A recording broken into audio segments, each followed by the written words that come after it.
Hello, welcome to my first and only and probably last stream for this year.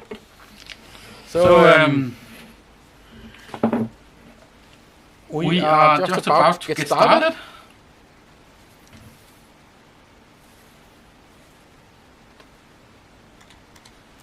I have no idea how this is gonna go. I'm using my ATEM Mini Pro ISO to stream from. And this is the first time I use that for streaming. Usually I use it... oh, wait a second, I think we have an echo. Let me just get rid of that. I think that helped. So, just about to get started. This is the first stream I'm gonna do. This is the first stream this year. This is the last stream this year. As some of you probably figured, I haven't been that active lately. And we're gonna address that in another video. Not this one. Or maybe not fully in this one. It's not like it's a secret. It's just not the main topic of this video. Yeah. So basically, if the sound is not working or the video is wrong, just drop me a note in the chat. Usually I stream directly from Open Broadcast Studio, OBS, when I stream. But today I wanted to try to use the multicam thing. So I have the ability to use, first of all, this camera. And then I also have this camera up here. And then I have a camera over here.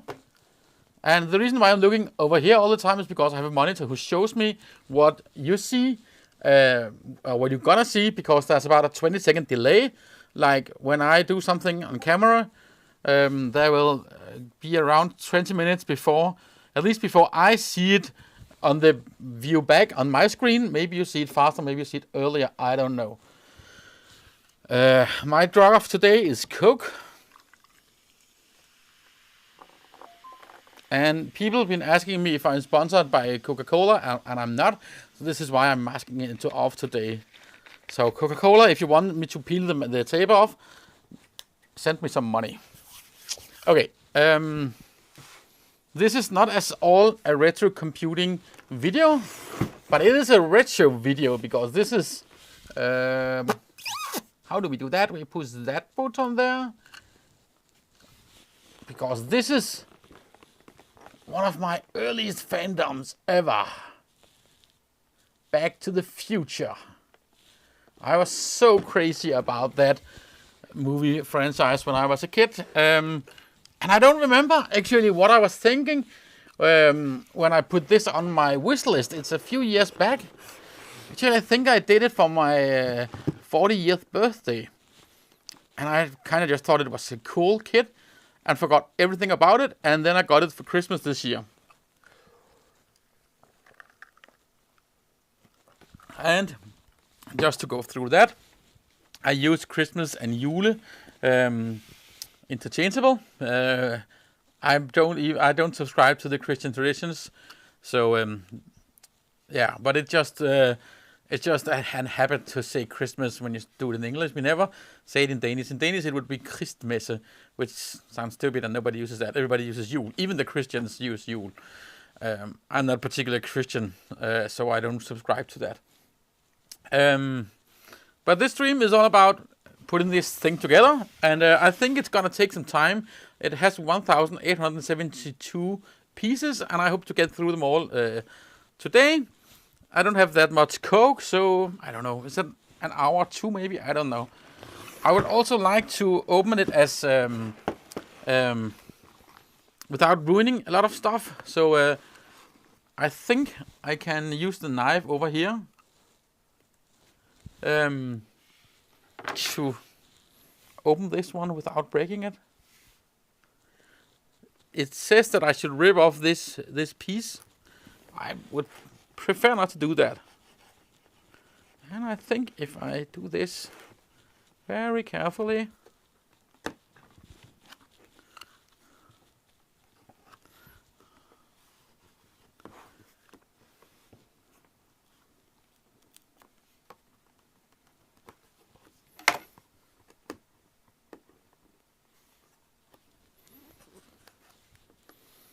I think the box is so nice that I would really like to keep the box. Oh, and by the way, if you have any questions or comments or want to call me an asshole, feel free to do so in the chat. I'll try to reply to everything, at least if it's somehow polite. If it's not, I'm just gonna ignore you. If you're too much of a pain, probably I'll find a way to kick you out. I never had that problem before. I think now, no?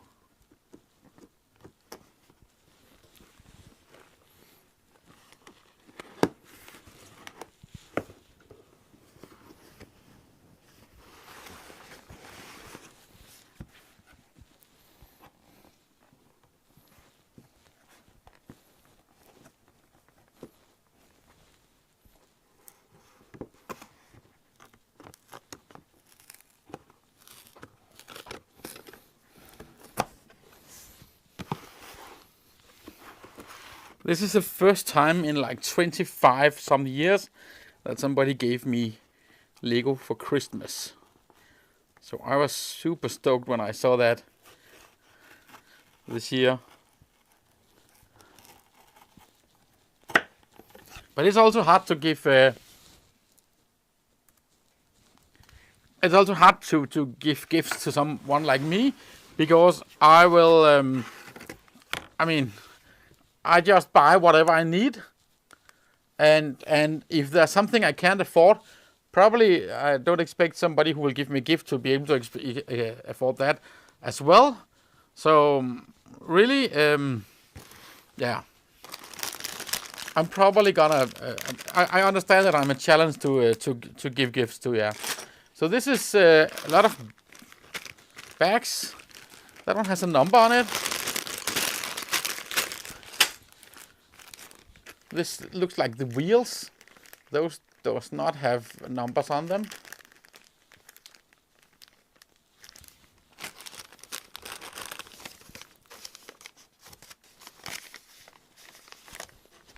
I'm gonna put this one on again. This looks weird. This is a paper bag with... maybe that's a windscreen?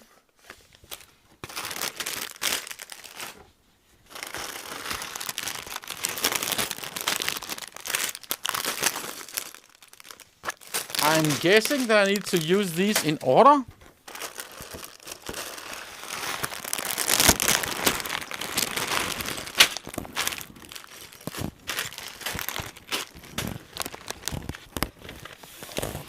Whoa! This is the guide, and it feels really heavy.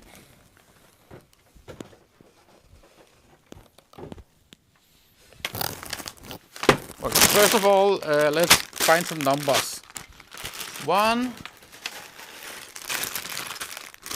11,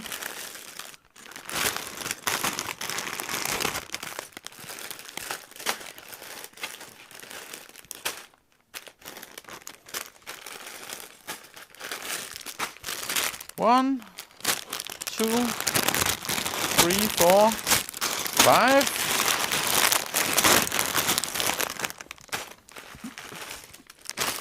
6, 7, 8, 9, 10, 11, and 4. So we have 2 bags who says 4. Okay.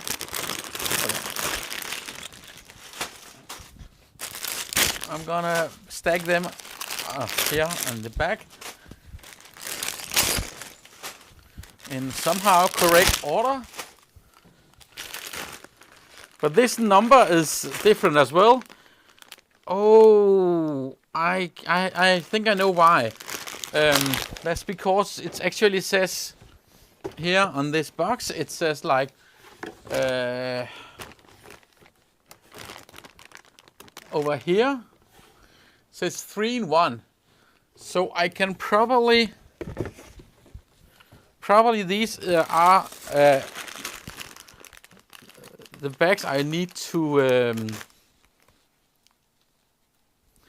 This is probably the different versions of 11 and 4 that I would need in order to make the other versions of the car. Probably I will just make, for this video, I will probably make the original version. Let's see how that goes. Or maybe if it's easy to change them out. I don't know. Let's figure that out when we get to that. So I'm gonna keep... I'm probably not gonna stab anything anymore. But I will most likely need a pair of scissors. Okay, let's have a look at this one. And again, this is also a really nice...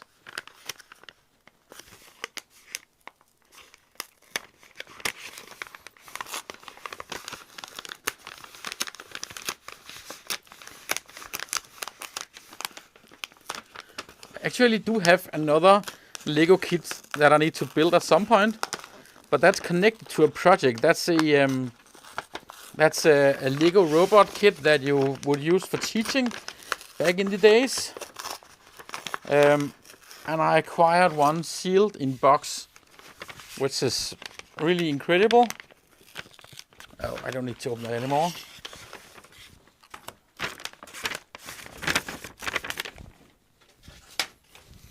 This is some stickers. The license plate.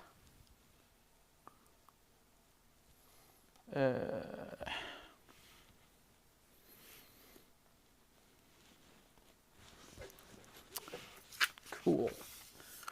Putting that over here as well so I don't break it. And Lego wants to tell us that they want to switch away from plastics to paper-sized packaging. They're telling me that in 15 different languages. To be honest, I really don't care. Oh, that's such a cool picture.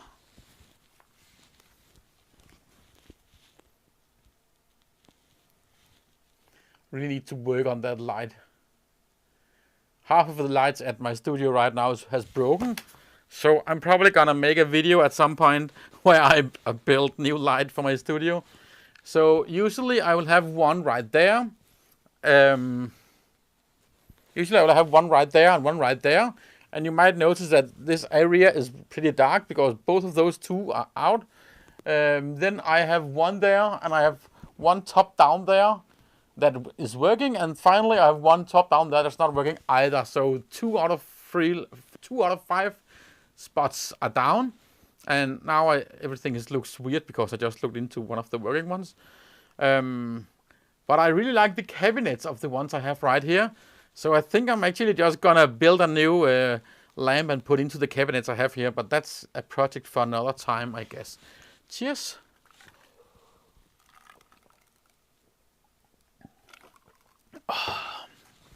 Okay, let's see here. I love this book so much.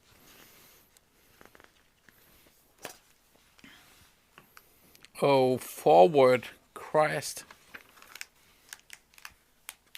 Oh, I need to sit down and read this at some point. Oh well, here we have some explanations. So,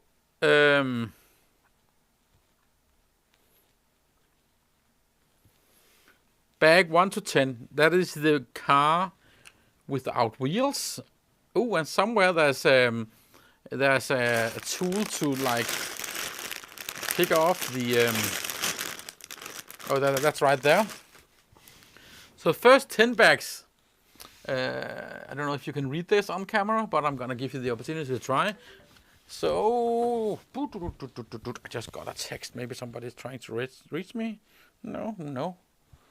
I'm gonna mute the phone then. Like, if any of you need to reach me, use the chat. I just muted the phone. So 10 bags will build the car. And then 11 will build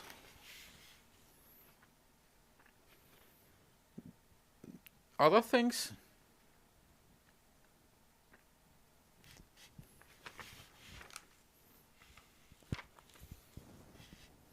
I'm not sure I get it right away, but to be honest, it also looks like that it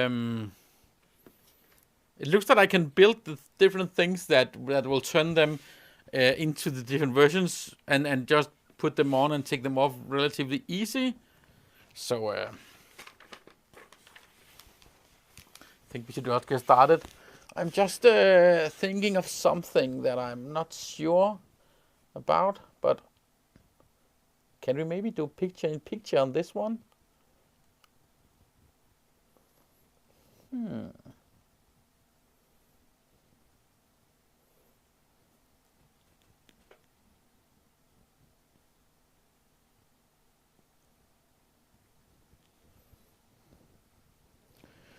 I would like to have like this view on top of the other one.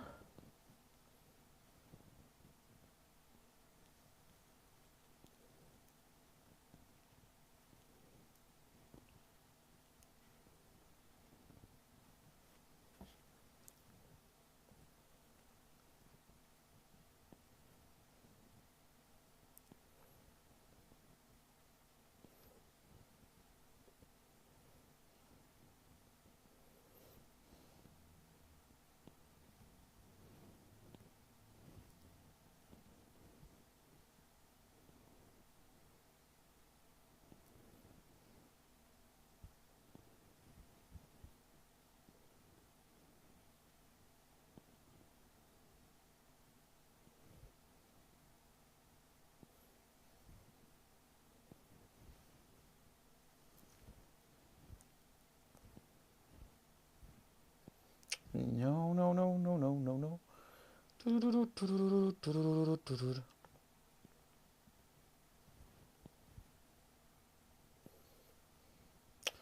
If anybody in there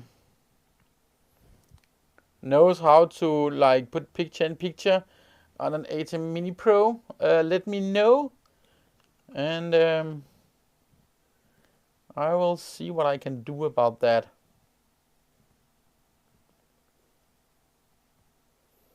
There's no obvious way of doing it. Multi-view.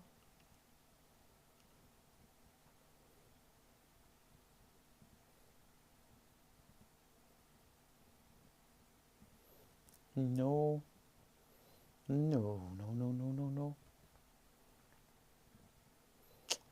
Well, we're just gonna go with what we have.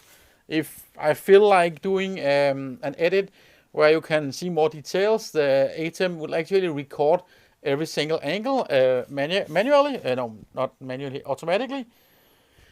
So yeah, I think we should just get to building.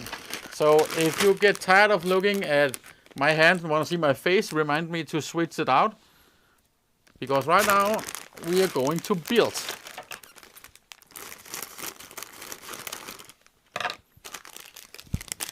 Should have brought a trash can. You're my trash can now, Floor. So actually, it starts by telling me to assemble the minifix. So this is Doc.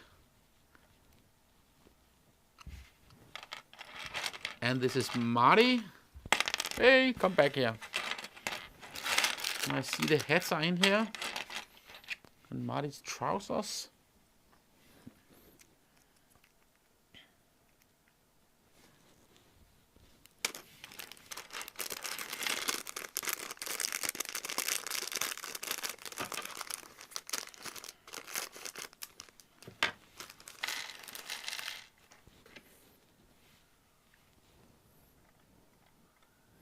I think this is supposed to be dog's head.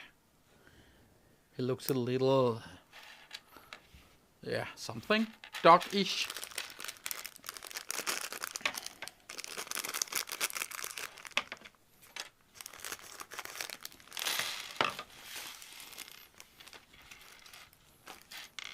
Yeah, and I'm gonna use the floor as a trash can right now.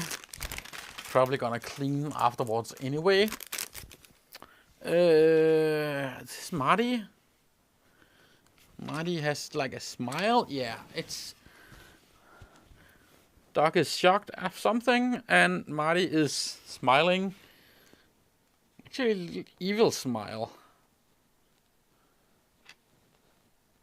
Actually looks a little evil. I don't like that. He's the good guy. And then we need some white hair for Dog.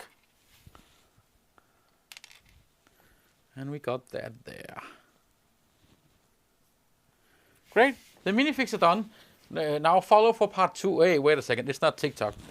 I'm not gonna do the... I don't know if I'm doing the whole thing here, but I'm not gonna do the TikTok thing at least. I actually tried to set up streaming on TikTok, but apparently you need to have a lot of followers on TikTok for that to work. So I guess you have to follow on YouTube.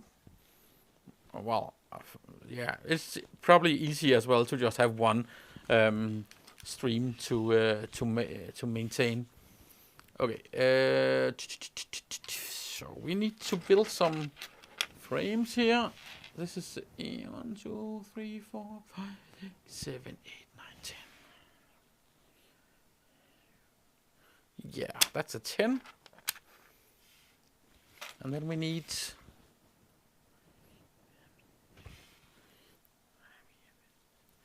We need a 7. That's the first parts. Ooh. And we're already at step 2, and we're using special bricks, which are these ones.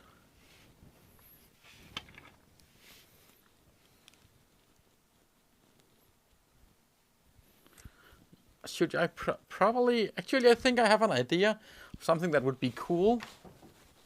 Just give me a second. Oh.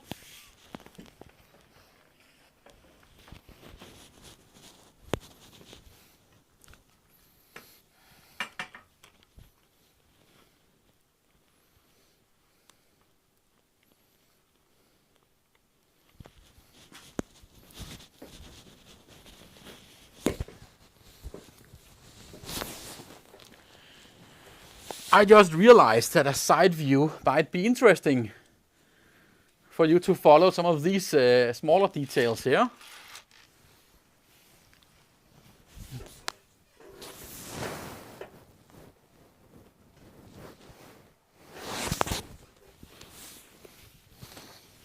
So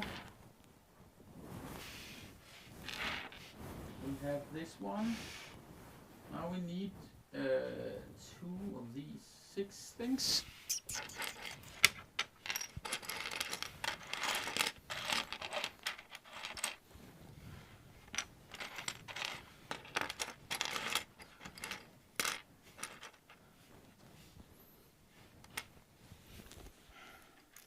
So it looks like this is a frame of the car that I'm building.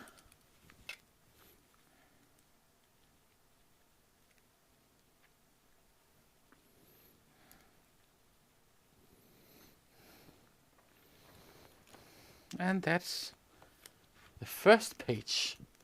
Only 287 to go.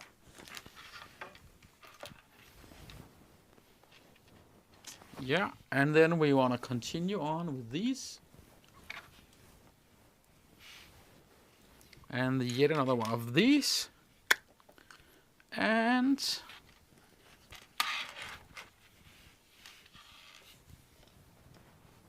one more of these long ones.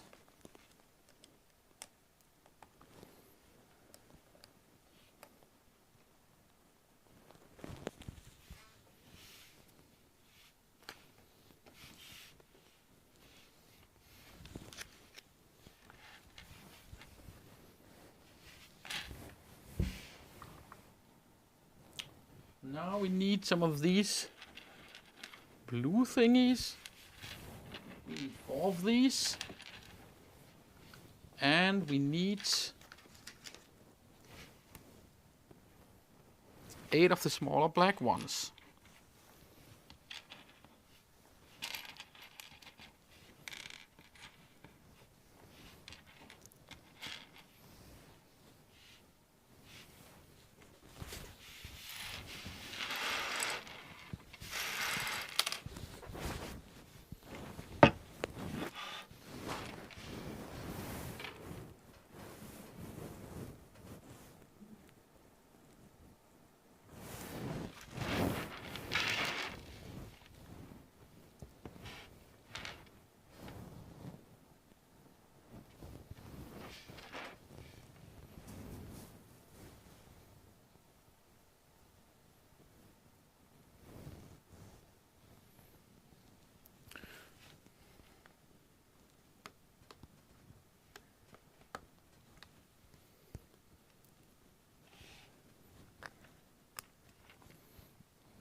We have 4 people watching.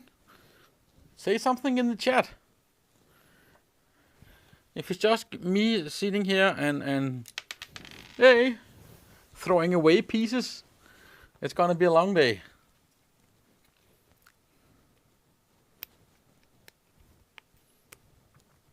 Oh well, long evening, I guess.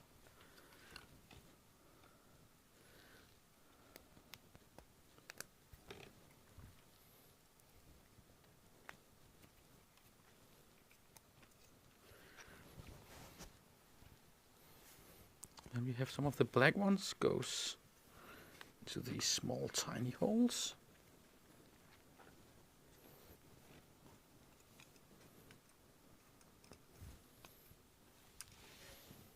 Hey, Back to the Future.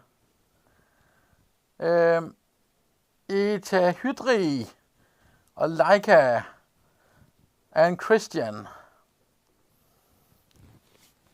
Awesome. Yeah, so Leica says in Danish that they are looking a little bit on and off, which obviously makes sense because this is gonna take some time, which is fine, but nice to hear from people anyway.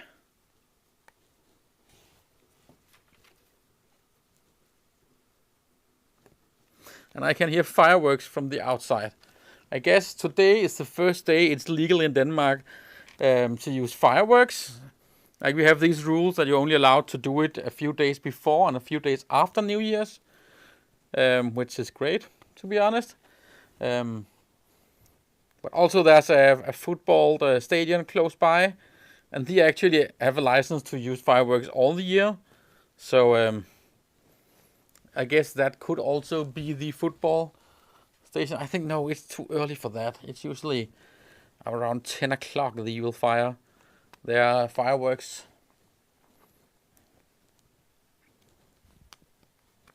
Hey, David Robinson says he's glad to see I'm back. Yeah, well, that's right, I'm back. And in a few days, I will be even more back because I'm planning actually to release at least one more video this year. And for that video, it's gonna be an update about my future plans for this channel, and might I tease for another channel that I'm about to start. This is 1984. Joe asks what year we are in, and we're in 1984, at least car-wise.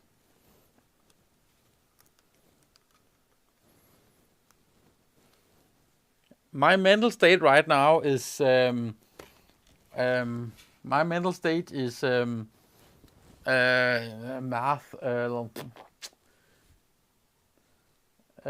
In my mental state right now is in 1995. That was when I was 12. And that was actually probably also around when I saw the movie for the first time. I think. I think that was around when I remember we didn't have money to go to the cinema and things like that. So we had like this like cable television, but through satellite, and we had a European channel called TV 1000, and it basically just sent a different popular videos, and my dad would videotape the shit out of that channel. And we had a videotape with Back to the Future, and I think I single-handedly wore that tape down. I mean, I remember when sometimes I would see it several times a week.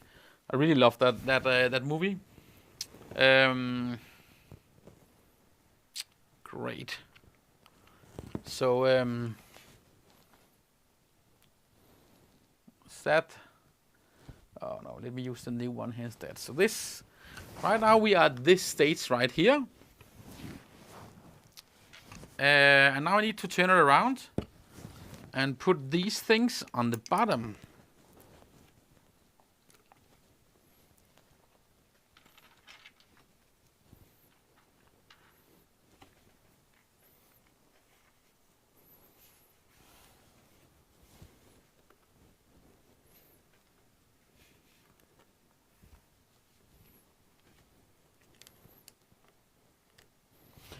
So back to my teasing. I mean, I might as well tell you now. It's not like it's gonna ruin the. It's not like it's gonna ruin the surprise or anything. I mean, if somebody wanna sit through this stream, which has already been going for over half an hour, just to get ahead on something I'm gonna tell in a few days, is that I'm gonna start a new new channel, which will be more about building stuff, like building, than retro computing in itself. I'm not gonna stop doing retro computing, but I'm gonna focus a bit more and do some of the things that I really care about, and less of the things I don't really care about. But the other video is gonna be a full-blown maker channel. I built a small maker space in another room I rented in this building. I'm gonna make a studio tour on this channel, and shortly after I'm going to announce the new channel, where I'm gonna do a deep dive on some of the projects I'm gonna do, and I'm gonna do a deep dive on the new workshop. So that's what I've been spending. Well, that's part of what I've been doing for the past year.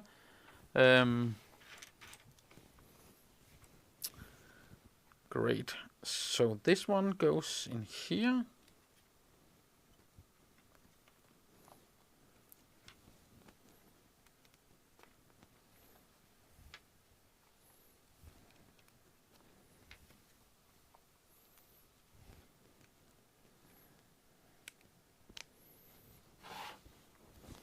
There you go.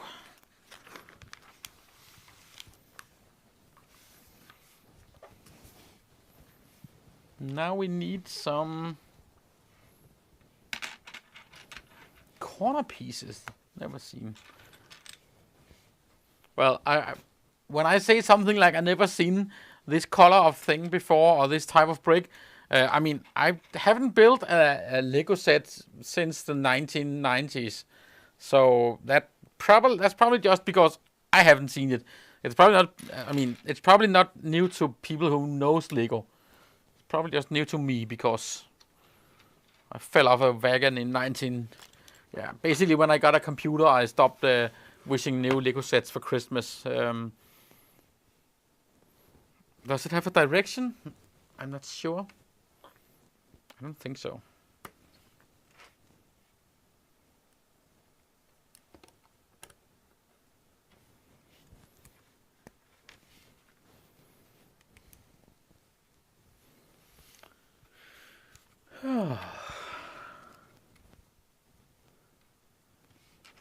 This is seems right.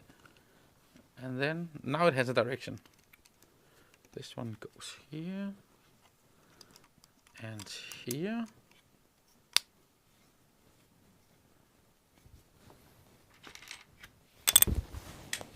Ah! I dropped my first piece.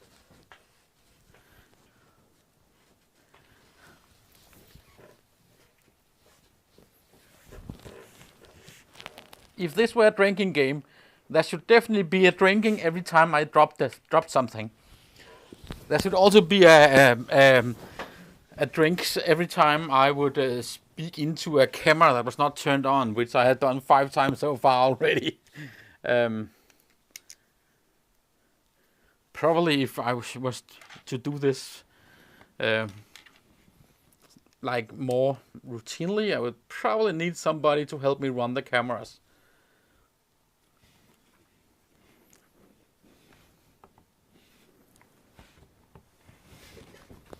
Neat.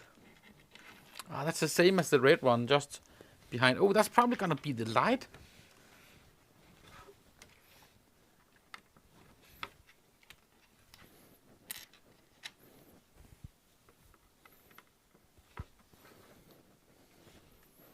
That's great. Then we need 4 of these yellow thingies. Also, I should probably go and get something to keep all the parts in that's not going to be used. As far as I know, you always end up with a few extra pieces that's not in use.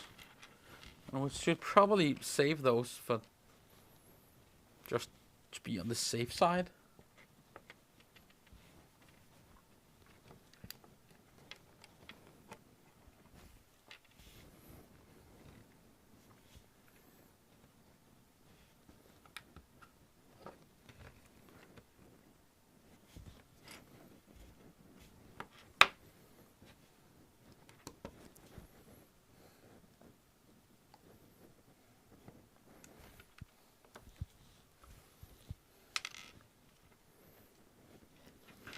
But on my new channel, Making Stuff with Mike, you can probably find it. I don't know if you can actually.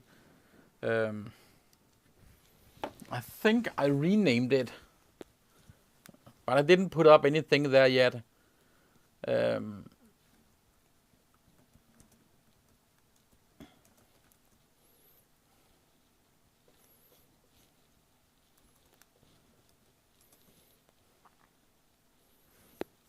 I don't think I did so.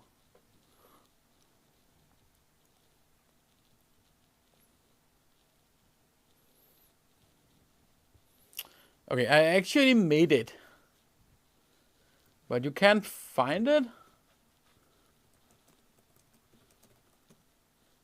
So even if I search for the name exactly as it's spelled out, it's not showing up. But it's there.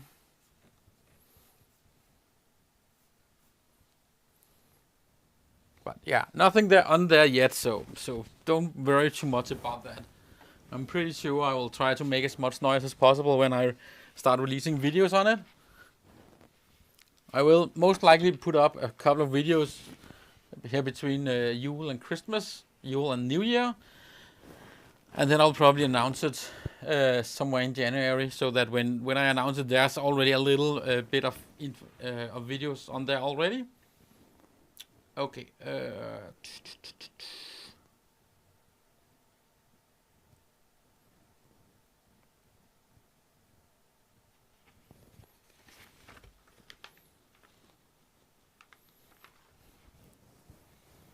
So I'm making some kind of wheel bearing corner assembly, something. I need one of those. One of those.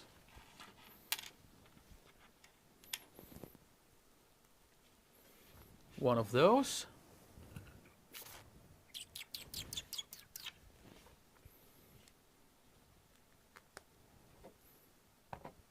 One of these, and one of these.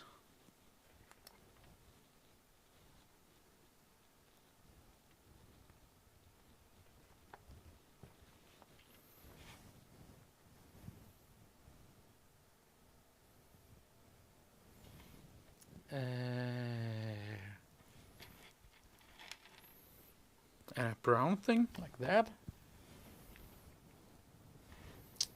And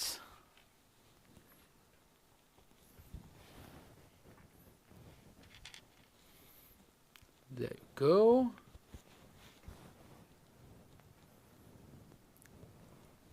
And then a 2x6, which goes there.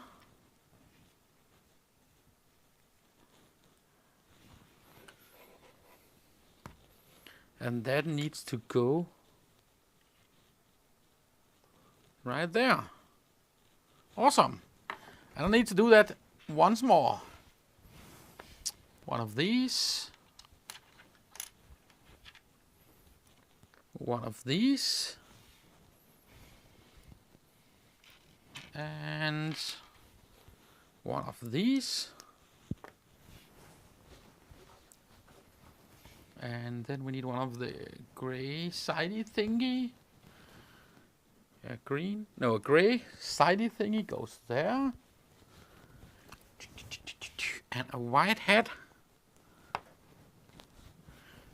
And a brown corner T intersection thing with a black hat on it.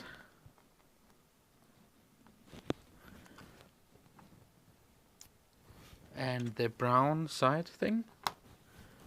And a 2x6, which goes there. We like that.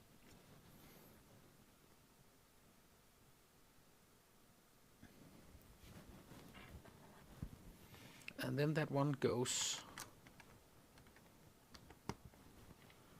down there.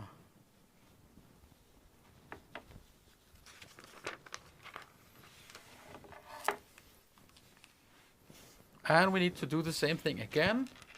But I think this is the other way around, because that's for the opposite side. So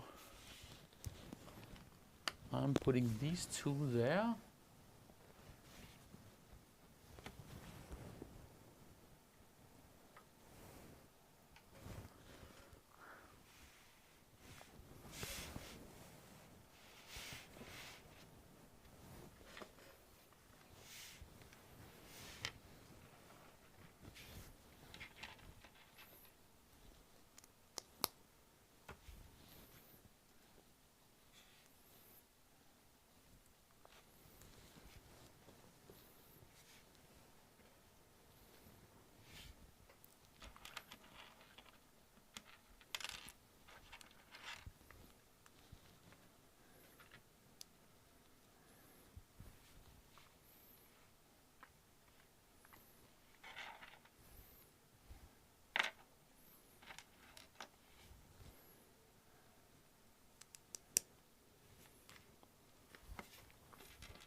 Rinse and repeat.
yeah. I have no idea what part of the car this is. No idea, literally. The colors makes me think that it's the light, but I'm not sure because it's not long enough. So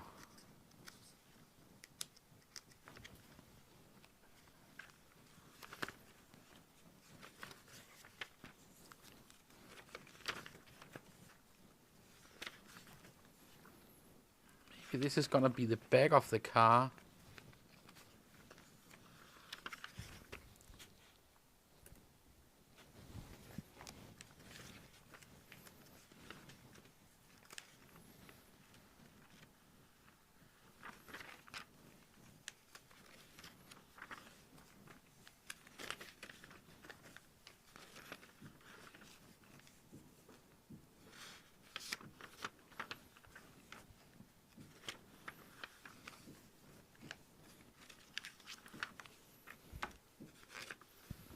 This is nostalgia. Somehow this reminds me of some of the very first Lego sets I ever received.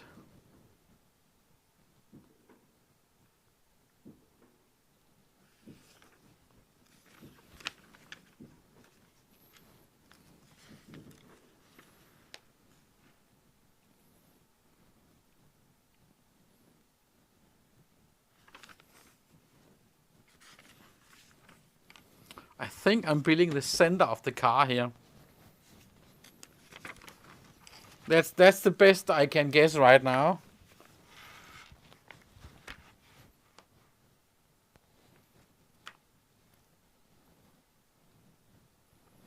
Yeah, definitely this is the center of the car. Oh yeah, yeah. This is gonna be...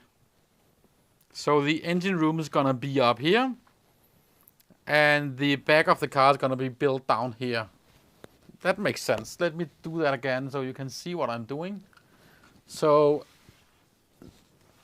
up here will be the engine room. This is the center of the car where the car seats will be, and the engine will be. I think it's pretty sure the engine is in the middle of this one. At least that's where the time gear stuff is. And then the hood of the front of the car will be built on here, and the back will be built on here. That's how I see it as it is right now. Let's go on building 3 of these. One of these long shafts. Guess it's that one.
Oh, I see. Leica corrected me. It's actually only the 31st and the 1st of January, 31st of December and 1st of January you're allowed to use fireworks. So either somebody's breaking the law or it's the football field over here on the other side who is a little bit early today. I don't know. You probably can't hear it, and it never really bothered me while working, so I'm not gonna complain.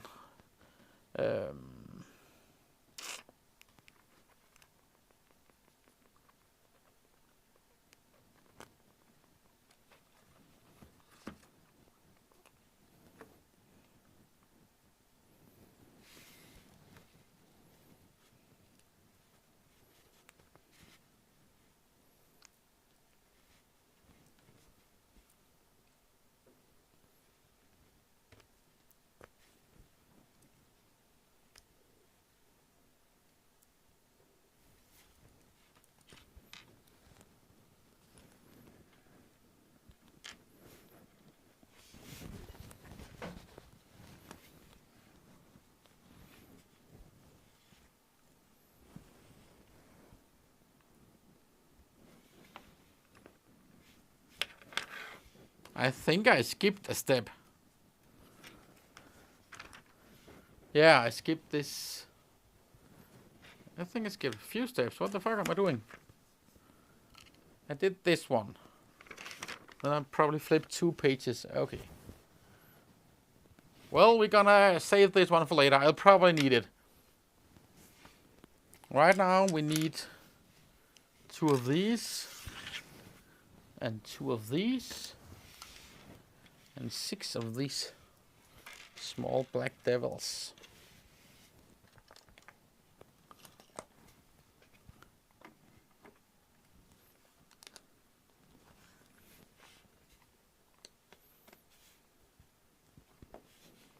Oops.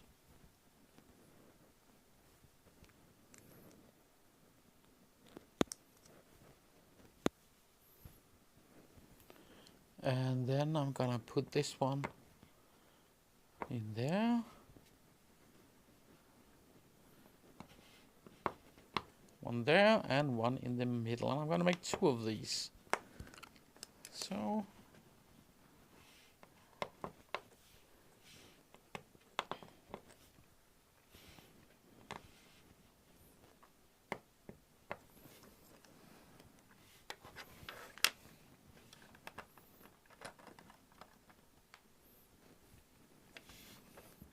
placing one there and another one there. And then I'm doing something with red thingies. One of these. 2 of these.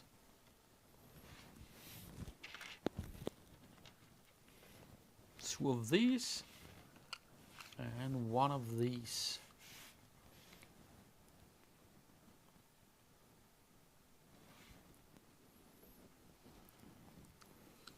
So in the end, with all the white stuff, we put these white ones on, and that one goes on there, another one on there, and one goes on there.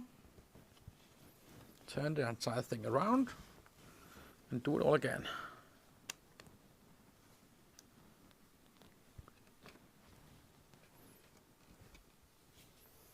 Hey, Eric says, happy Yule-Tide. Thank you, Eric, and right back at you.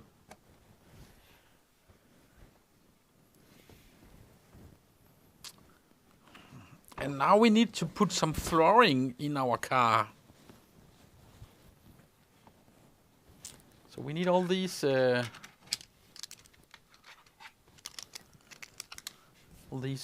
plates.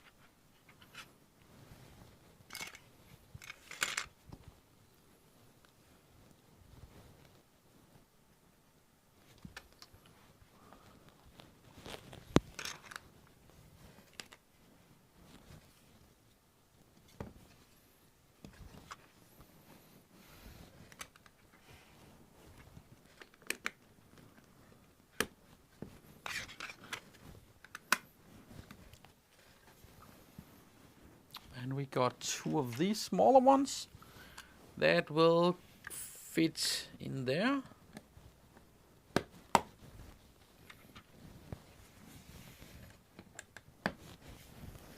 And then we have these brown things.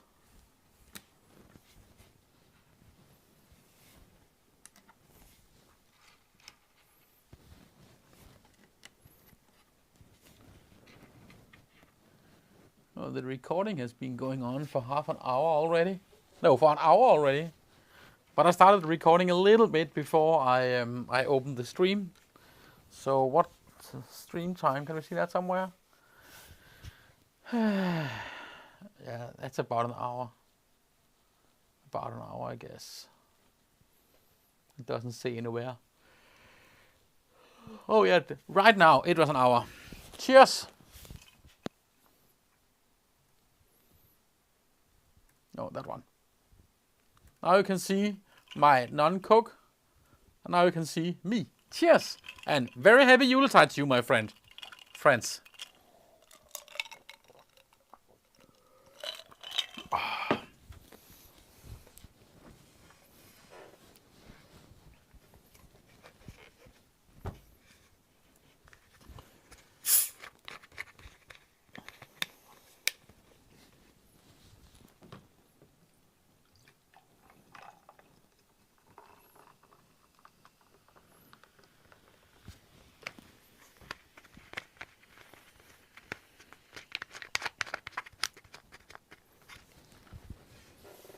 Great.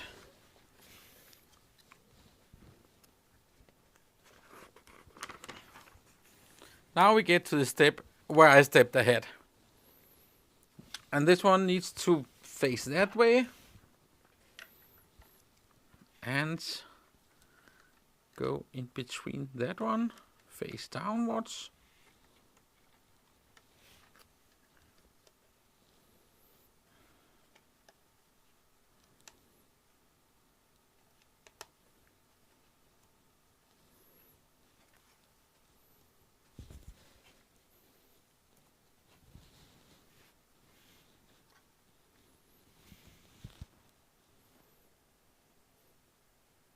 Really need to make better lightings in here. I see that clearly now.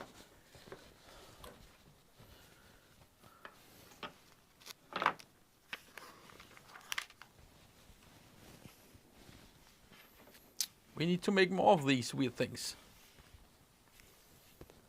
3 of these. 1 of these.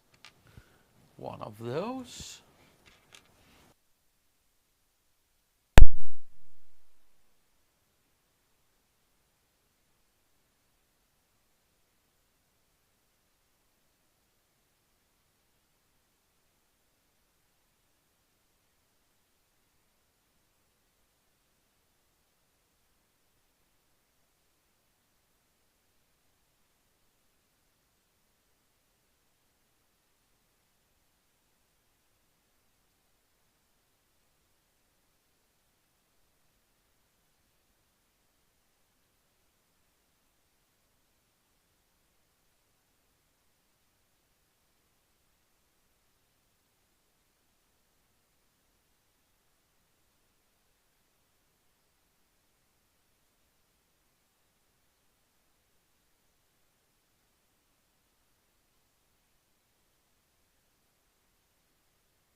Can you hear me now?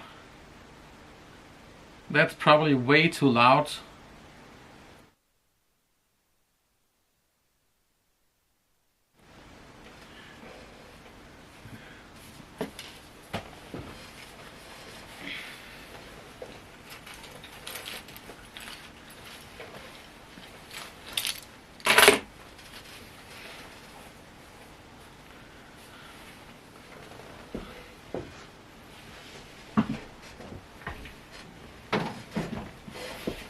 Oh!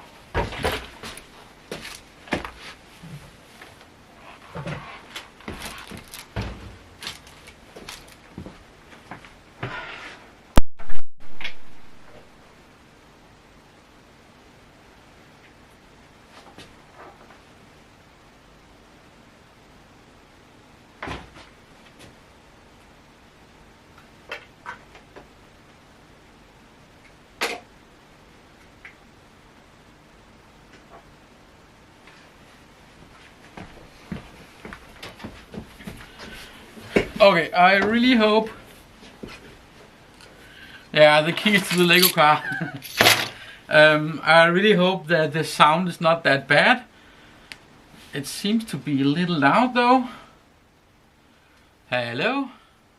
Okay, so I have this camera that you are not looking up to right now. Wait a second. No, this one? Wait a second. Cam 1. Yeah, that's Cam 1. And I'm using the microphone on that one right now. It's not that good of a microphone, but the microphone is on top of me, so it's the better of the options. And I can see the sound levels from here, and none of those are going in the red. So let's go with that. I hope I didn't say anything important while the sound was gone. But thanks for telling me. That's good teamwork.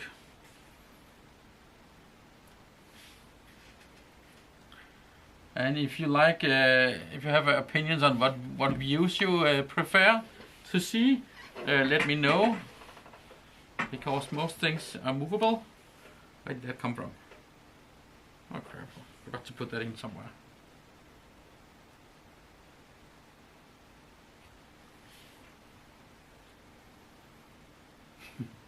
Oops. Or maybe that is a spare.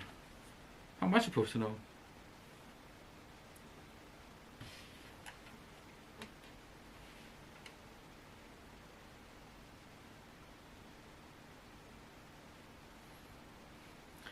So David says the sound is there and it cleaned up a bit. It's good.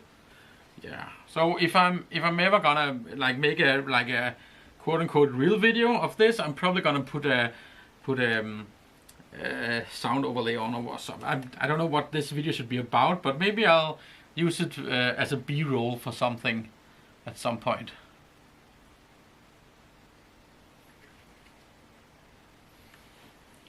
Great. So I will have to put in more gears.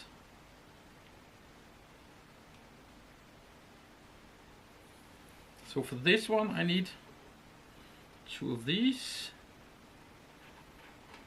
2 of these, and 2 gears.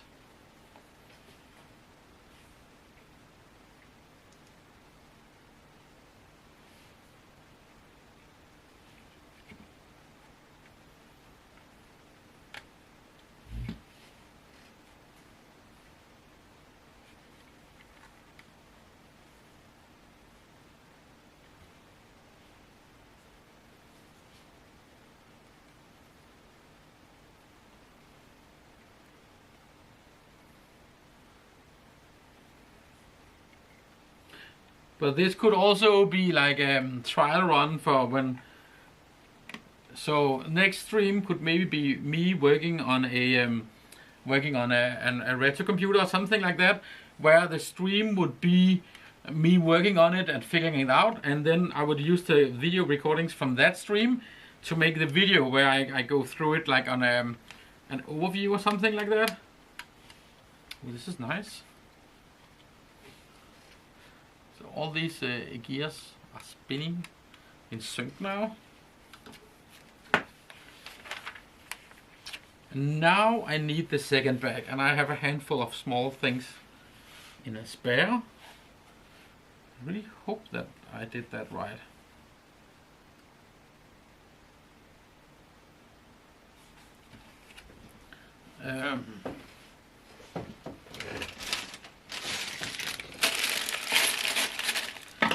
This is bag number 2.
I just had an idea with the camera. Just bear with me a little bit. I have these awesome clamps that will fit almost anywhere. I was just thinking the best view would probably be something that was closest to what I'm seeing. So that's why I thought about using one of these.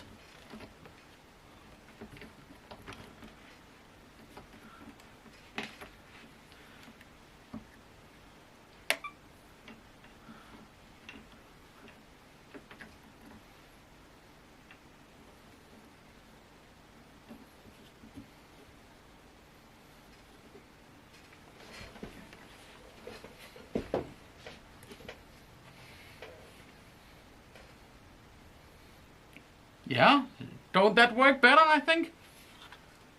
I don't know. Let's try that for a while, see what happens. So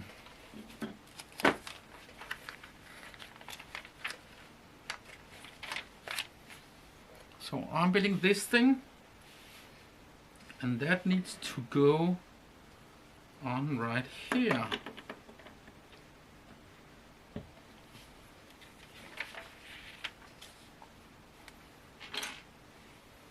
And this arch needs to go, these arches need to go, one right there, and one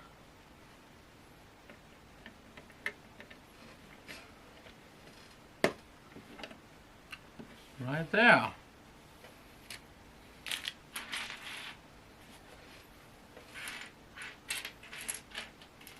Now I think I need to open this small bag that was inside of the second bag. Yeah, I do. Because I need... No, not that one. That one I need. I need 2 of those.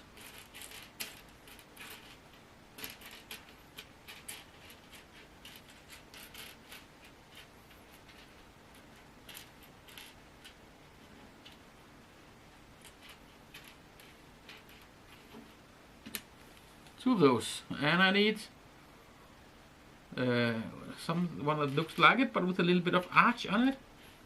Is that this one? I think. Yeah, it is. 2 of these, please.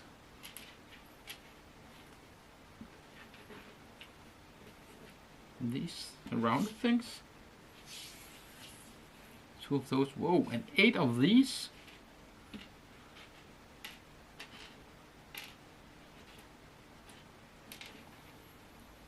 And some corner thingies.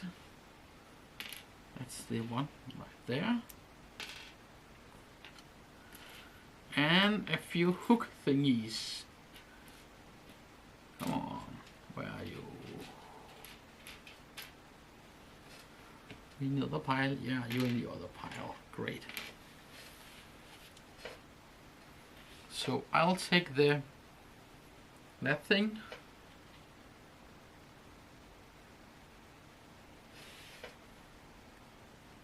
And mount this thing on it.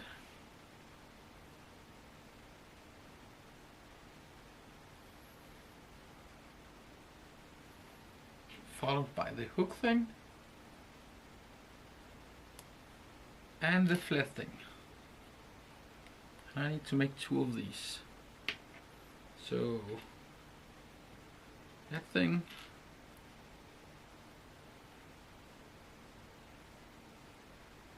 That thing.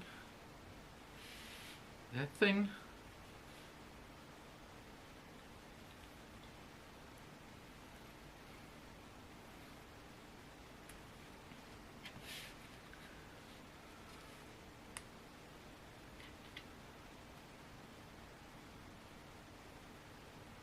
We go there. Great. Oh, I needed 4 of these corner things. Great. And I need to add 2 of those here as well.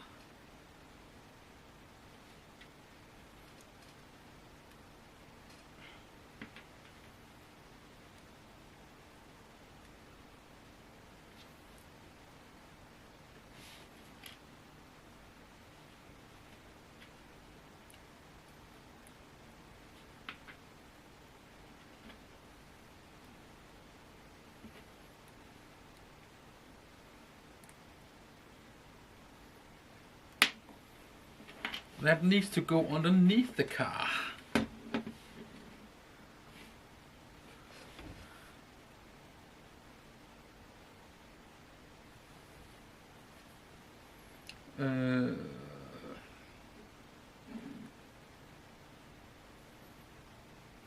So these with the hooks need to go here.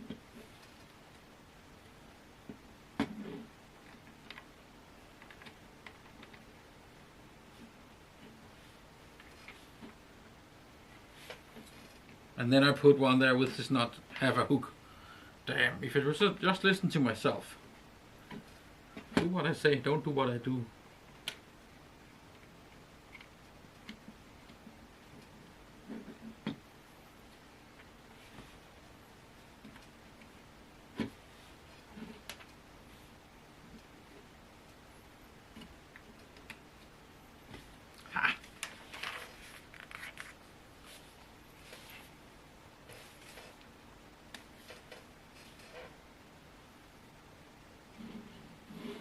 We need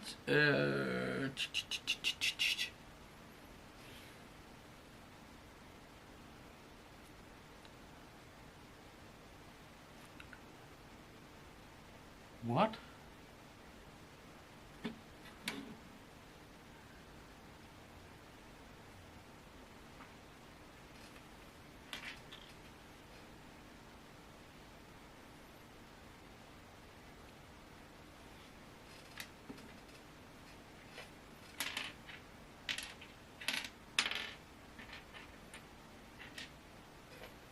We need these and these. That's 2 kind of bricks I never saw before.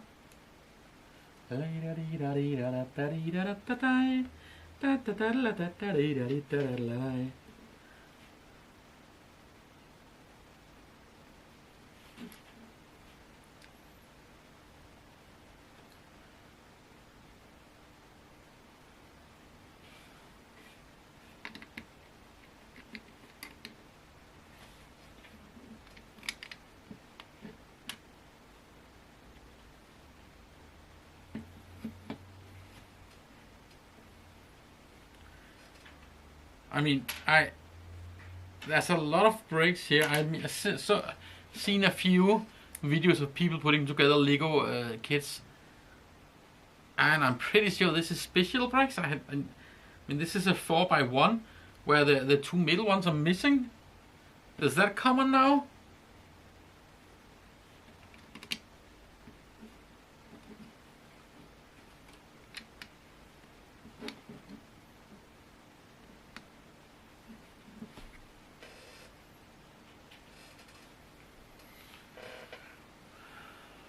And then we need to put on all the way down here these ones.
Så den kører der, og den kører der, og den kører der.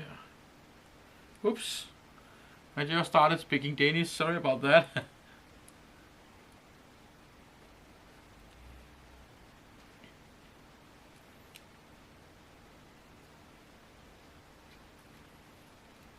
So it's really exciting because, I mean,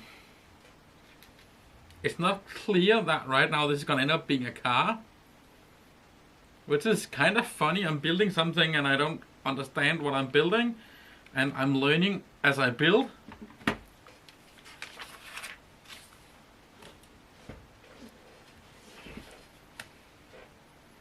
I'm not gonna do that exact same thing again, but probably mirror, I think.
And that was just page 40 completed.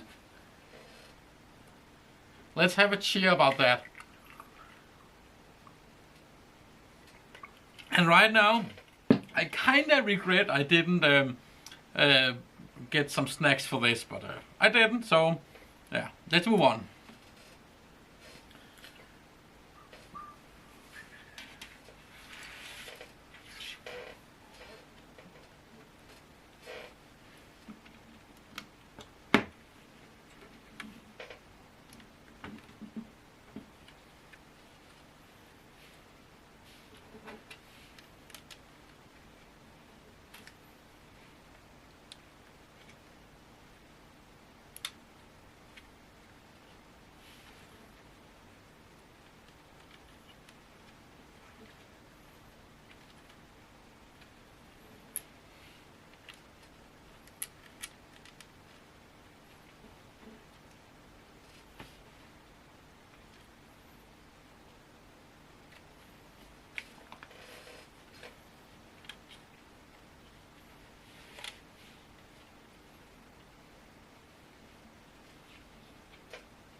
Hey, and we are ready for the third bag.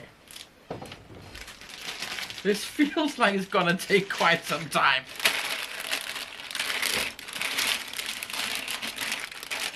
Maybe I'll even have to incorporate a break at some point, because I need to go to the toilet. Let's see how bad it's gonna be.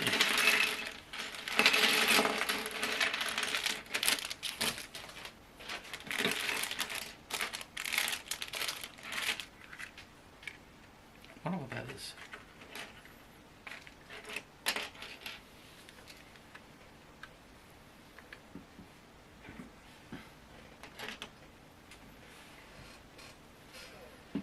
Okay, looks like this is like a sub-assembly.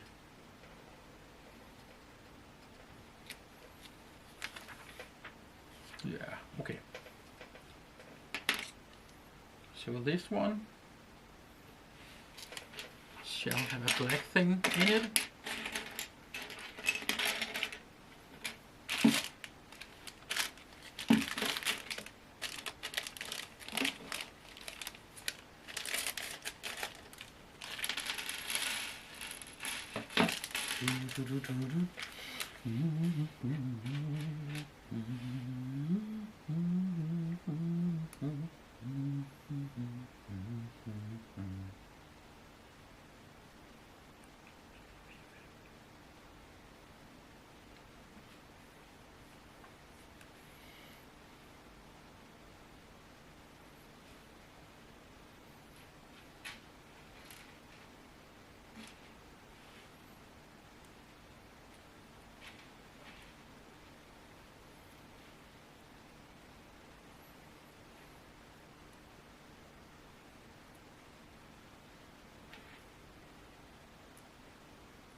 Nu skal du høre sangen om mig selv.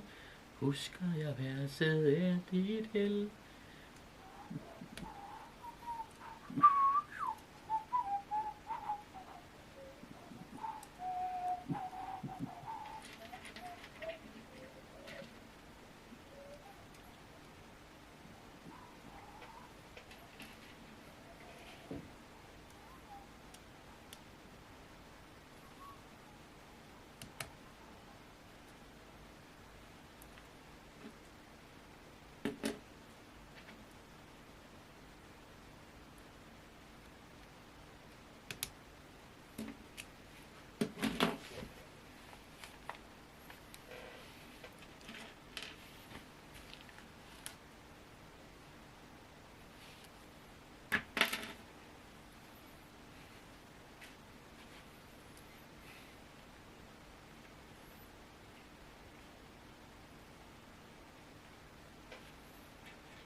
So David asked why my last video is 9 months old, and I actually addressed that in the beginning of the video.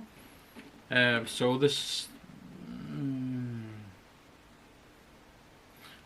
short version of that is that I'm planning a video that will most likely go public one of the following days, where I will give a full update on all that.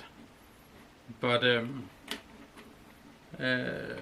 a little longer but still short version of that is that a lot of things changed in my life. Most important is that I went full-time self-employed, and also probably a lot of the things around the channel will change. I'm launching a new channel as well. And that new channel will be more focused on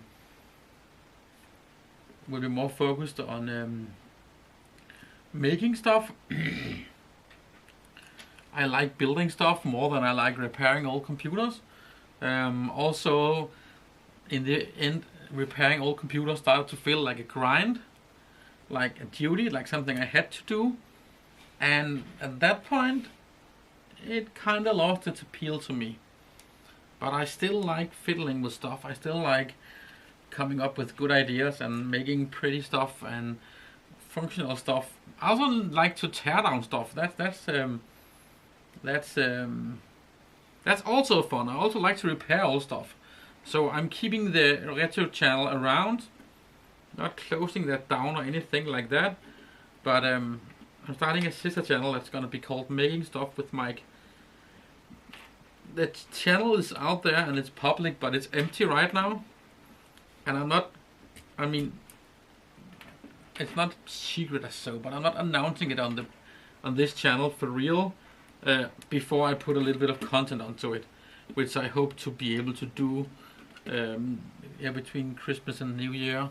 I'm planning a video about how I made a puzzle for my niece for her birthday, which I used my new 3D printers and my laser cutter to do that.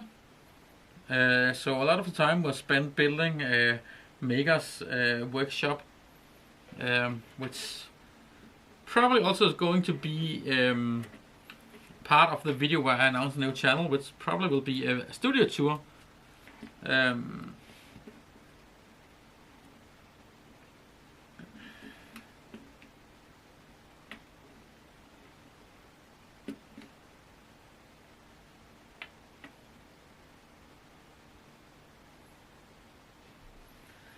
in that studio tour I will show the new workshop and the studio, which I also changed a lot in. I actually don't even remember how much I changed since last time I made a video. Probably more or less everything.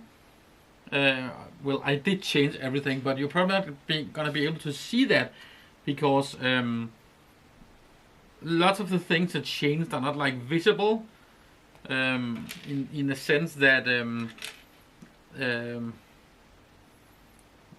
I maybe rebuilt a network, but you can't see that because it's in the walls.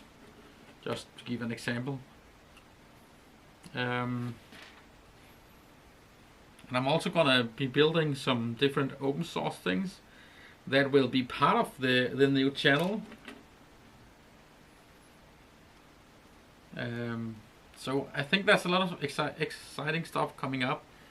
You saw some of the most interesting things I did was building the floppy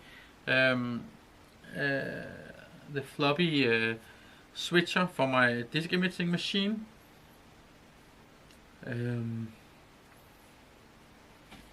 I never finished it, but I'm going to. But I just thought it was much more interesting to do. I still have, like you see behind me on that screen, there's still a lot of old computers, but that's mainly Danish computers. And I'm gonna keep myself strictly to computers that are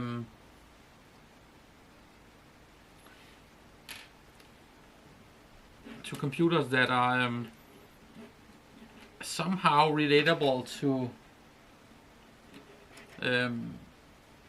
Danish, to some of the Danish build systems. So like either they need to be Danish build or they need to be connected. Like maybe I have a Swedish machine that I keep primarily because it was running Comel.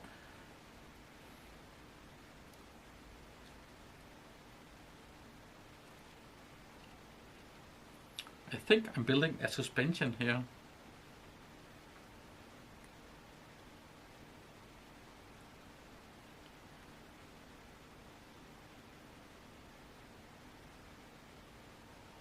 Oh yeah, that build was actually pretty fun. Pretty fun, and I only hurt myself once. I don't actually know what a stemmejern is in English.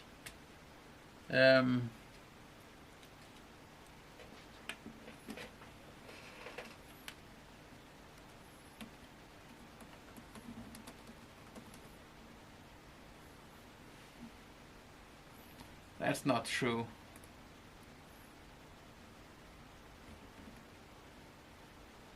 It's a chisel. Yeah. I hurt myself with a chisel because like hours before I had to leave for Christmas, there was a part that was a little bit too big. So I had to either spend a lot of time redoing it or just make it a little bit smaller by hand. And as soon as I stopped using computers, as soon as I took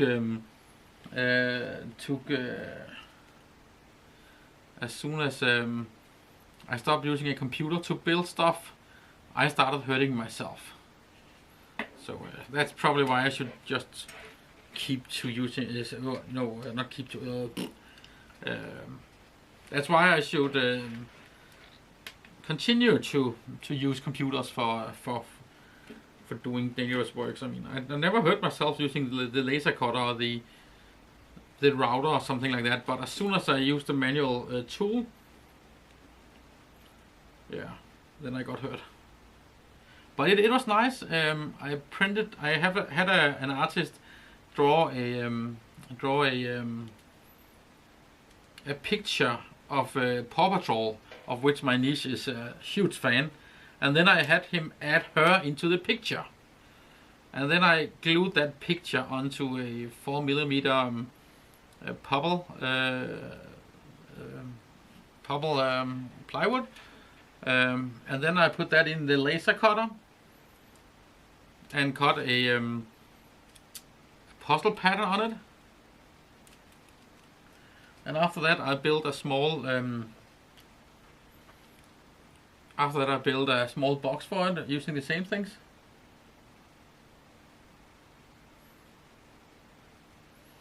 Yeah, hurting myself whilst using tools are all part of the fun.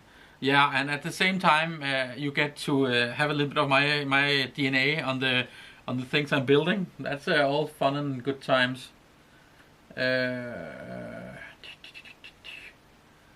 This looks right. Ooh.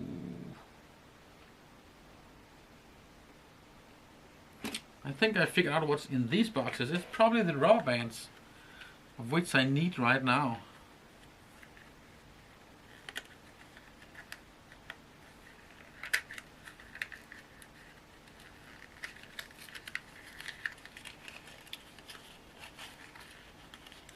Oh yeah.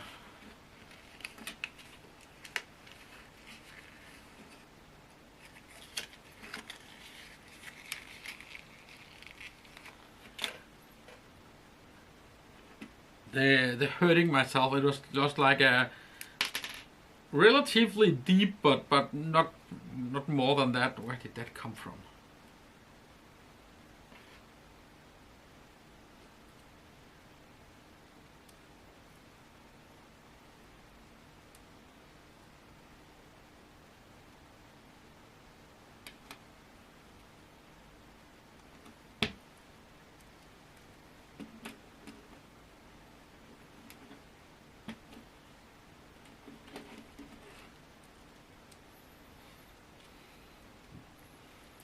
put on a piece of bandage, and like in a few days, I mean, I can still feel it and barely see it, but it's gonna be fine in a day more or two, something like that. Pretty sure this is a suspension.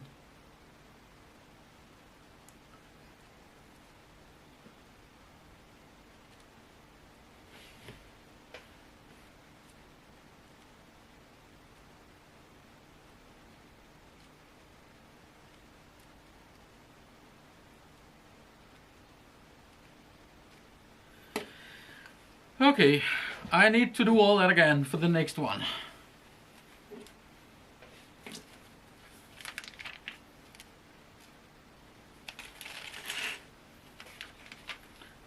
I think at least I want to build tonight until this looks like a car. Maybe not a finished car, but more or less like a car. And once we get to that point, I might break it over and continue one of the next days. Not sure about that yet. But there will, I'll announce it right away, there will be a break. Yeah, it was only, so David says he's thankful it was only a minor injury, yeah. Yeah. At least when I hurt myself, I do it in a way that I survive. That's a good skill, and it kept me alive until now. Probably a logic reason for that. I mean, if it hadn't kept me alive, I wouldn't be able to do this stream.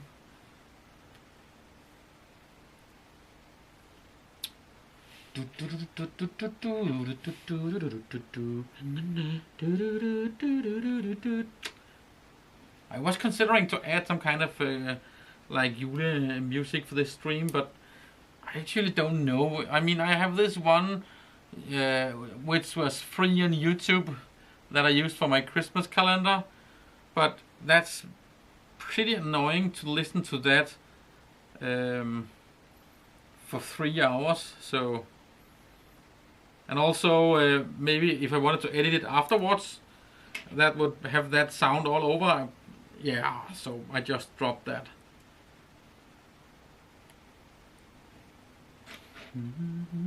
But if I start to do this on a regular basis, maybe I should find a way to add some music.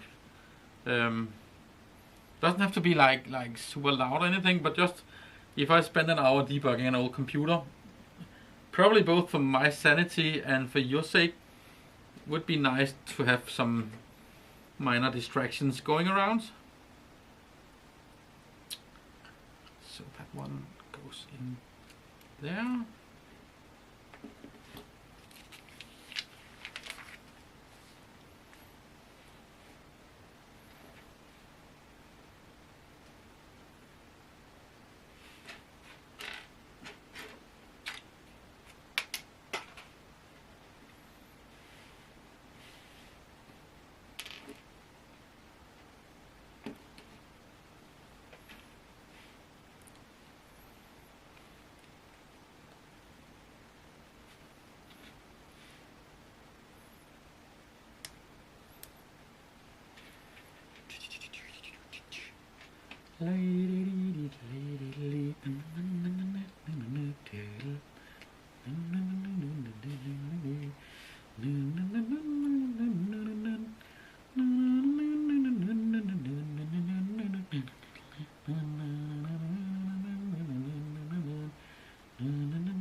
I'm glad, I mean, I can really feel now I don't like doing repetitive stuff, because having to repeat these steps, that's really tedious. If I had to do like 4 of these, I would probably give up. That needs to be.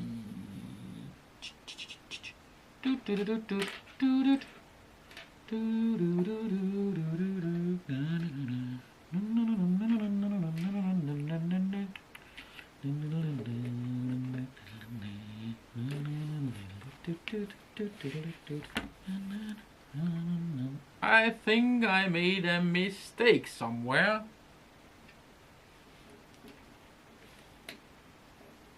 Not sure where though.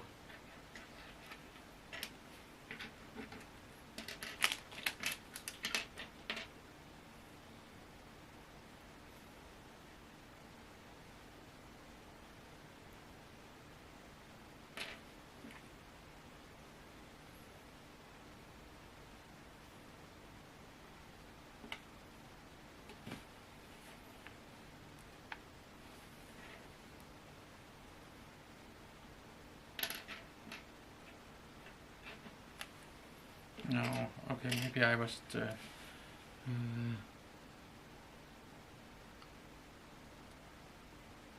It's a good question. David asks which one of the three movies I like the best. That's probably an answer that will be able to start a flame war in 3 seconds or so.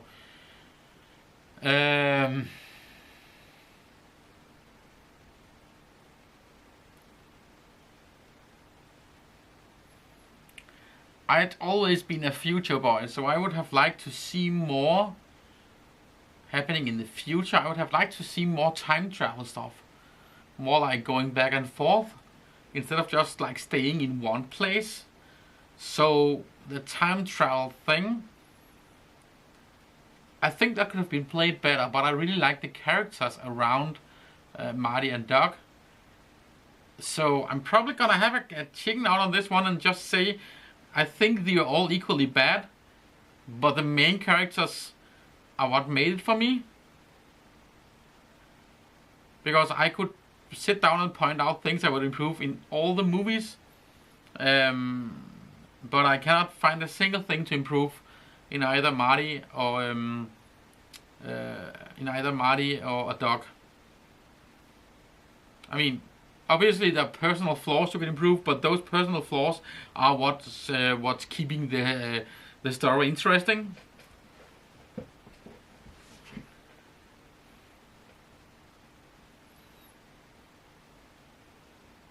Yeah.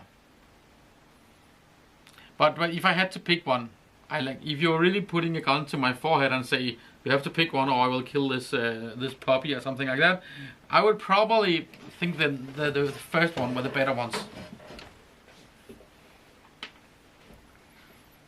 Like the story in the first one was better, but the cinematography was it was clearly the third one that would win there, clearly. But obviously they had a much larger budget for that. I'm gonna try to build a little bit more.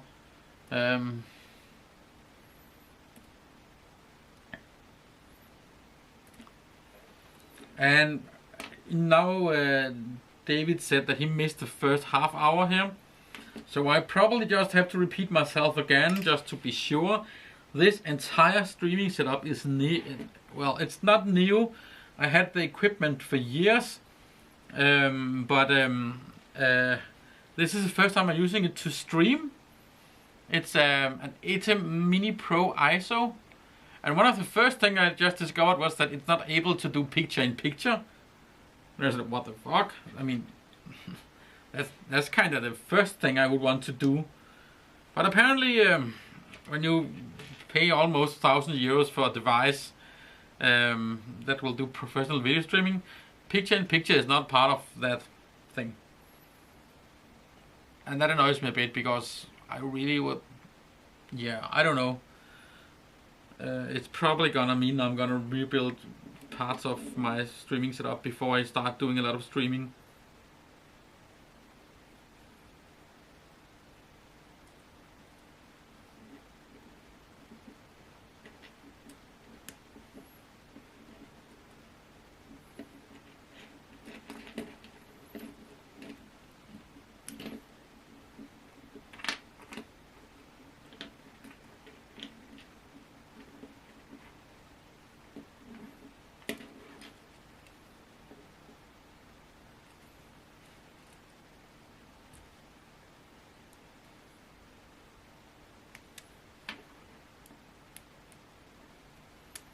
I do think it's scary though how the second movie predicted the Trump era. Like, well, that was really scary. That it kind of actually turned into reality. I don't know if you know that, but the Biff character in the second movie was actually based on Donald Trump.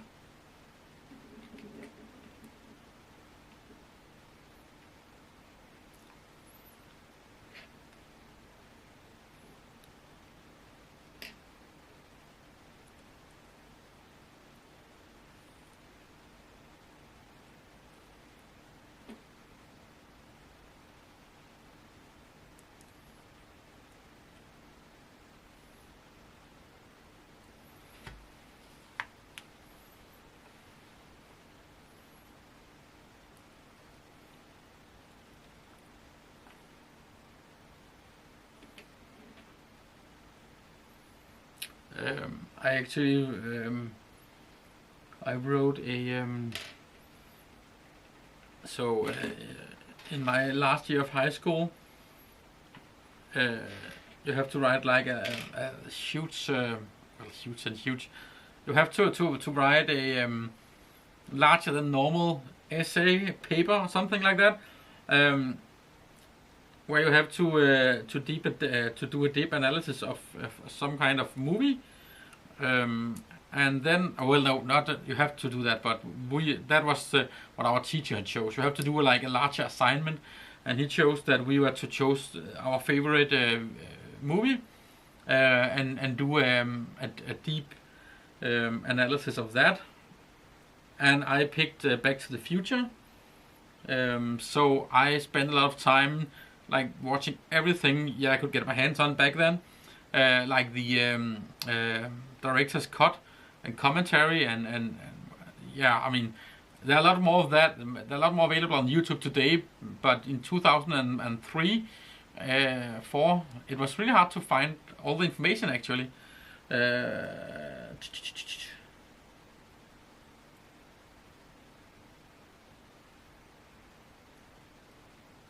Oh, we got comments, huh?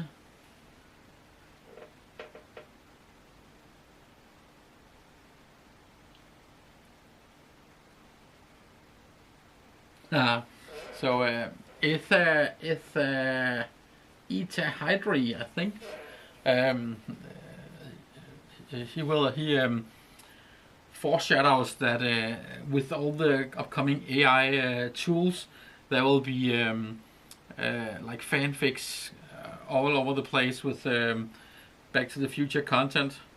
I'm not sure if that's gonna be great or gonna be horrible. I mean, sometimes you have your classics and you shouldn't mess with them. But also, I'm a big fan of open source, and maybe access to AI tools that would be able to let everybody and his grandmom make Hollywood great movies would be a liberator. Would be a liberator for the creative industry as well.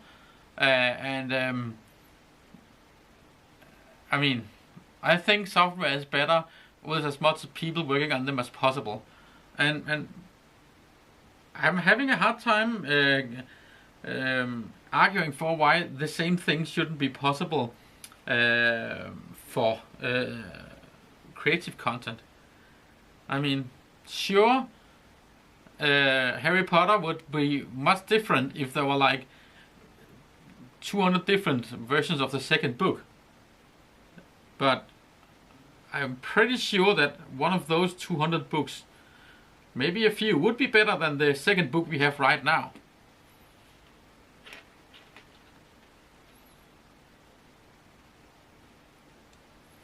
Yeah, I know, that's a whole nother can of worms I'm about to open right there. And I'm not gonna start a YouTube channel to talk about legal issues around copyrighted movie and dislikes, but I am, however, probably gonna start talking about like rights to privacy and rights to owning your own software. And that will most likely be a big part of my new video, of my new channel. Like, if somebody sells me a tool, and that tool will only work with an app, how do I make it work without that app? That's a challenge I really like to spend some effort on.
My thoughts on living in a virtual reality world. No, I have not seen that movie that you are referring to.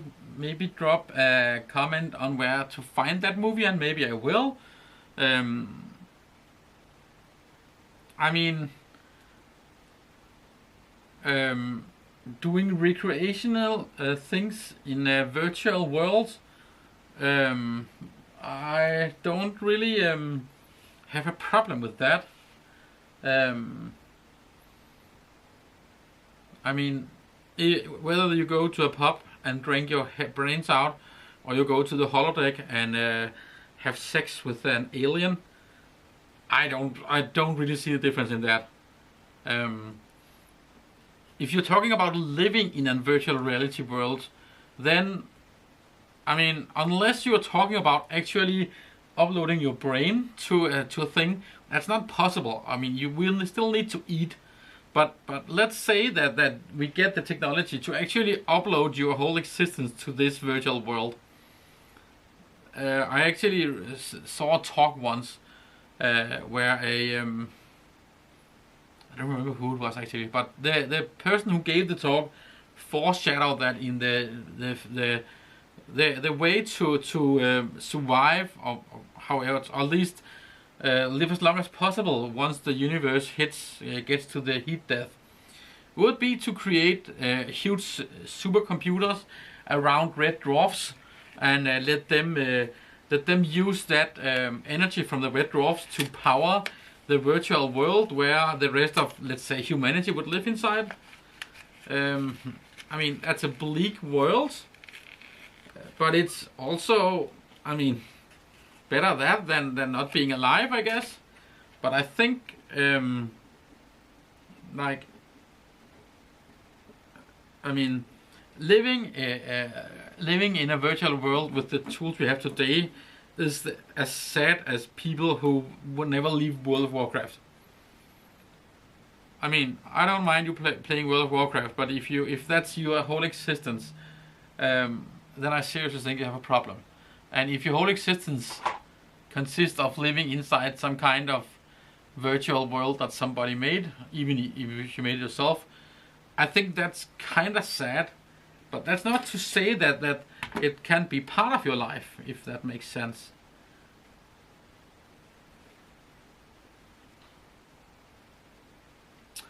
Ah, this is so clever.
Yeah, that's a good argument. So David says that he points out that if there's a virtual world, probably somebody like Google will be in charge of it. And I think Google has enough power of the world we already have. I don't see the need of building a new virtual world just to give them even more power of the virtual world.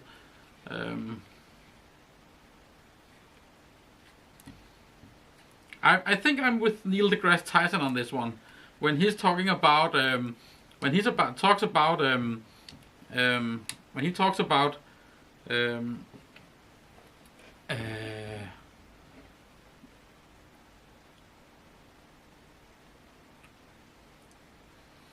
talks about life on Mars.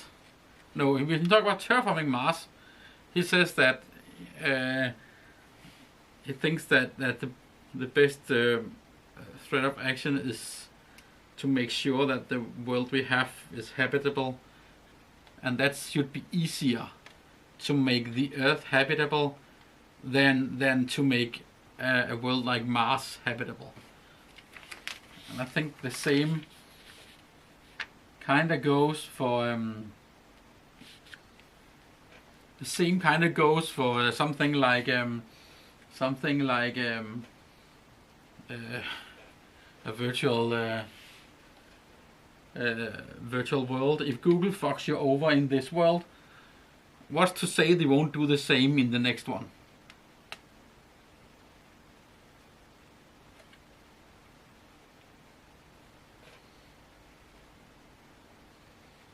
I think I made a mistake here. This is upside down.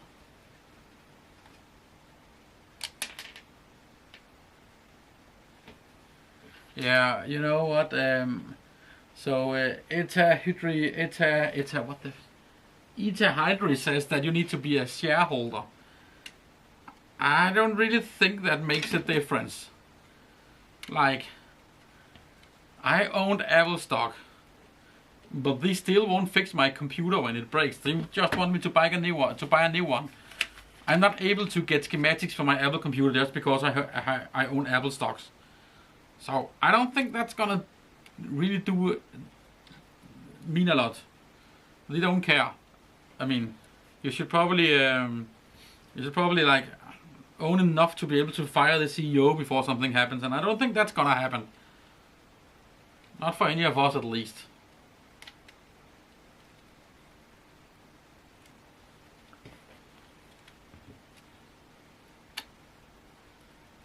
Okay. So this one is right, and this one is wrong. So I need to take this apart.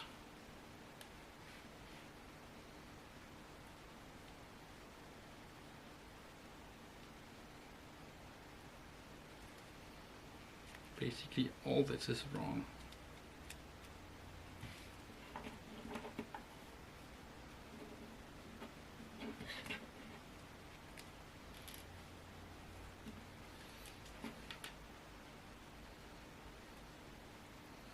Yeah. Oh shit. Open sourcing and let users determine what's going on. That's gonna be hard because people don't always want the same thing.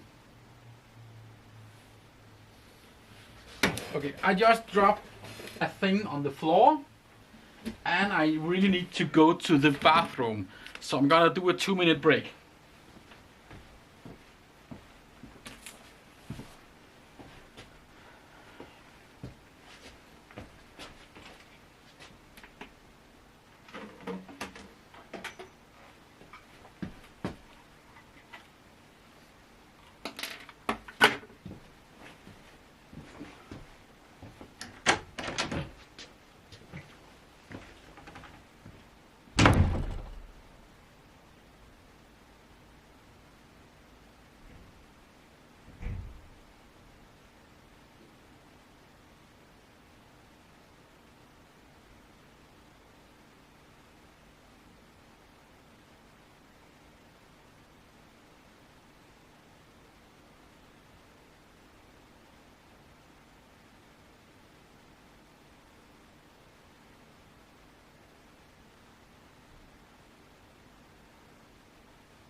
And I'm back again.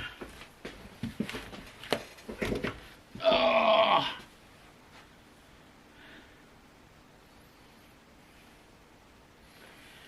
So one of the things you say about the users can determine what's going on, I would just point you towards the whole crypto community to let you see what happens if you let the users decide.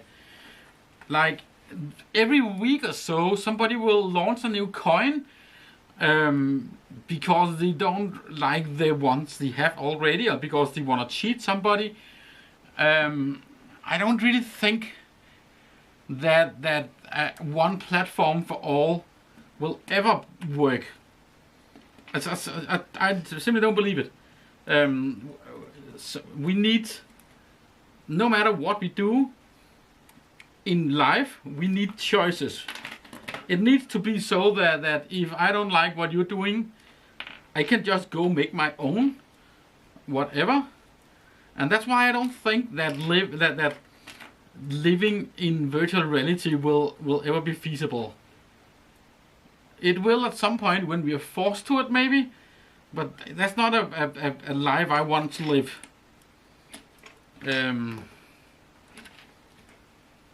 But a world where I can go to the holodeck and bring you, and we can go and play whatever we feel like to play this week. That sounds nice. That sounds. I mean, if we want to go and relive we're gonna go kill dinosaurs, like go dinosaur hunting. We can just do that. And we go to Quark's Cafe at Deep Space Nine and rent the holodeck for an hour. And once we figure out that that version of Dinosaur Land sucks, we can go build our own version of Dino Land.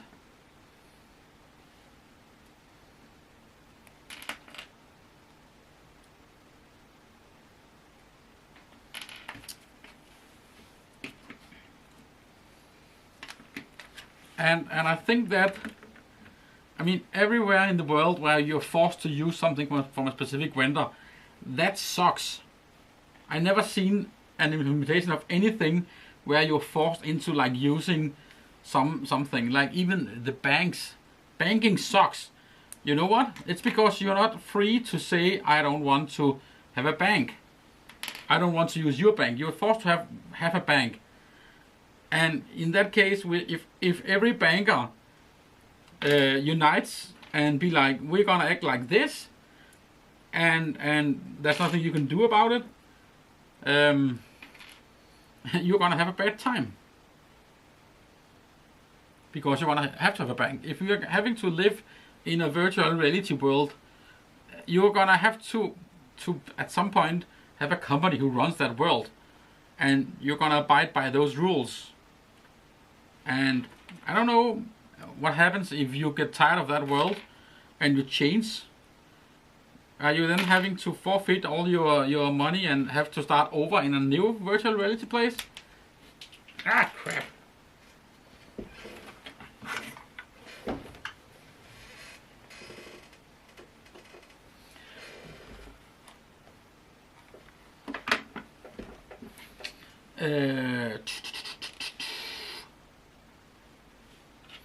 So I don't know if you followed along, but I built a part of this wrong, and now I just took it apart and trying to put it together the right way this time.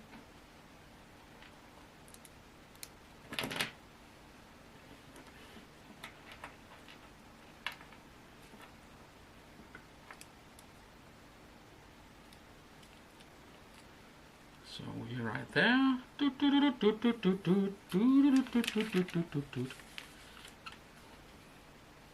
Second one. Put that in there.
Oh yeah, David asked if I had a good Christmas. Yeah, my so I live. I don't remember where you're from, David. I remember we spoke before, but I'm not sure exactly where you're from.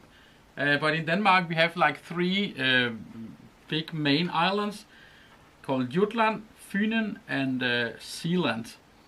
And I'm originally from Jutland, which is the most west part of the country, which also all where all the hillbillies are living. And then I moved to Sealand, which is the most east. We have a tiny island called Bornholm, which is even more east. But of the main islands, that's where the capital lies. And I moved here first time 20 years ago.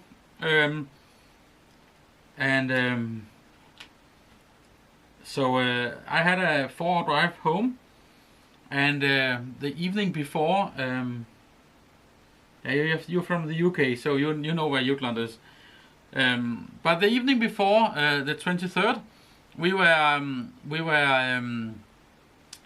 I was finishing up this puzzle for my niece, and trying to get everything together, and I got home to sleep in my bed at around 4 o'clock. So I set the alarm to 11, and at around 11:30 I plotted a course for my parents' place. But also the 24th is probably the 24th, and then the road I had to pass was probably one of the most traffic. I can't say that. One of the roads with the most heavy traffic in the country, especially in the holiday season. So that was a long drive home. Those 4 hours ended up being like 5.5,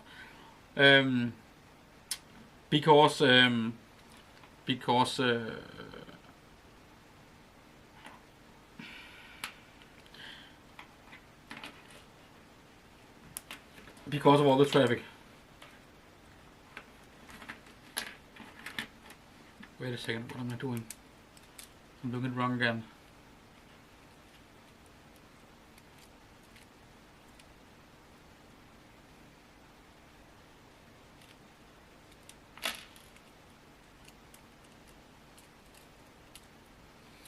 These suspensions are pretty complicated, actually. Let me just get this right, and I'll continue the Christmas talk afterwards, because I don't want to redo it a third time now. So that one.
Okay.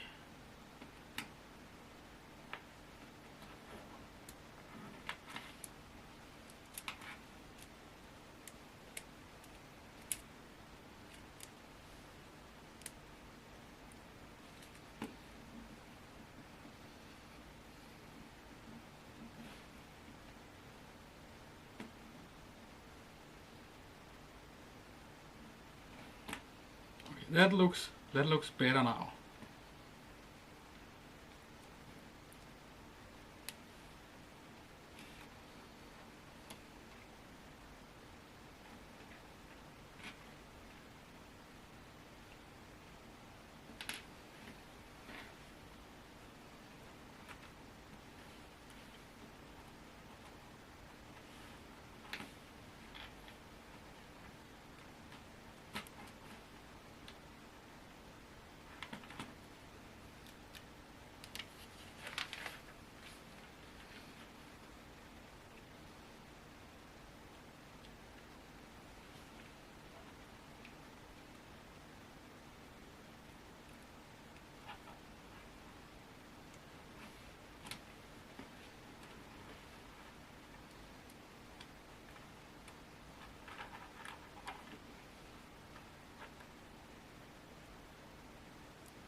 Okay, that looks better.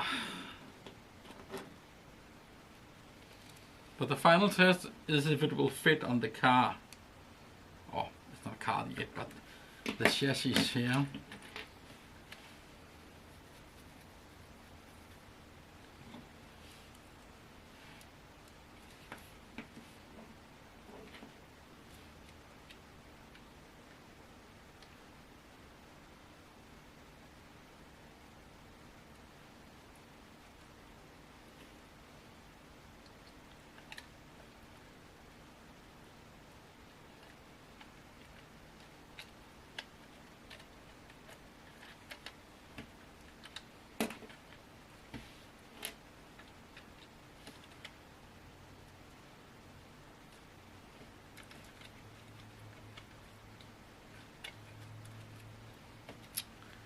That seems to fit.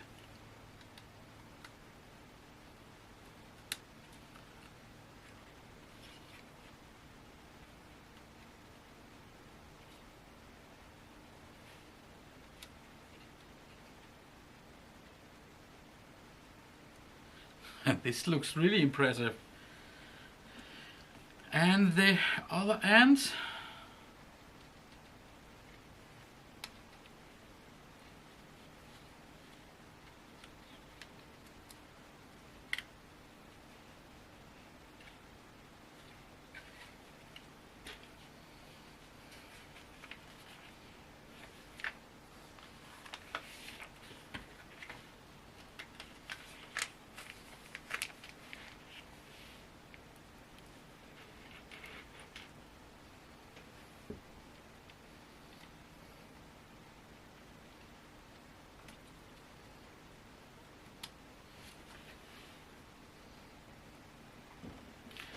So this is really interesting.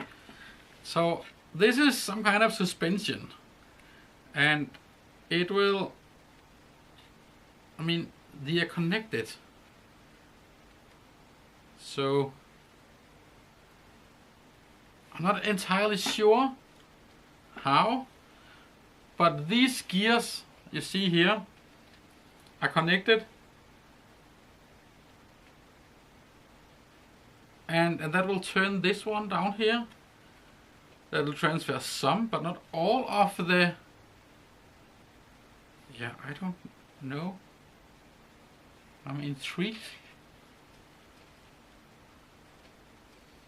And I expect it to be more clear when I get a little bit further.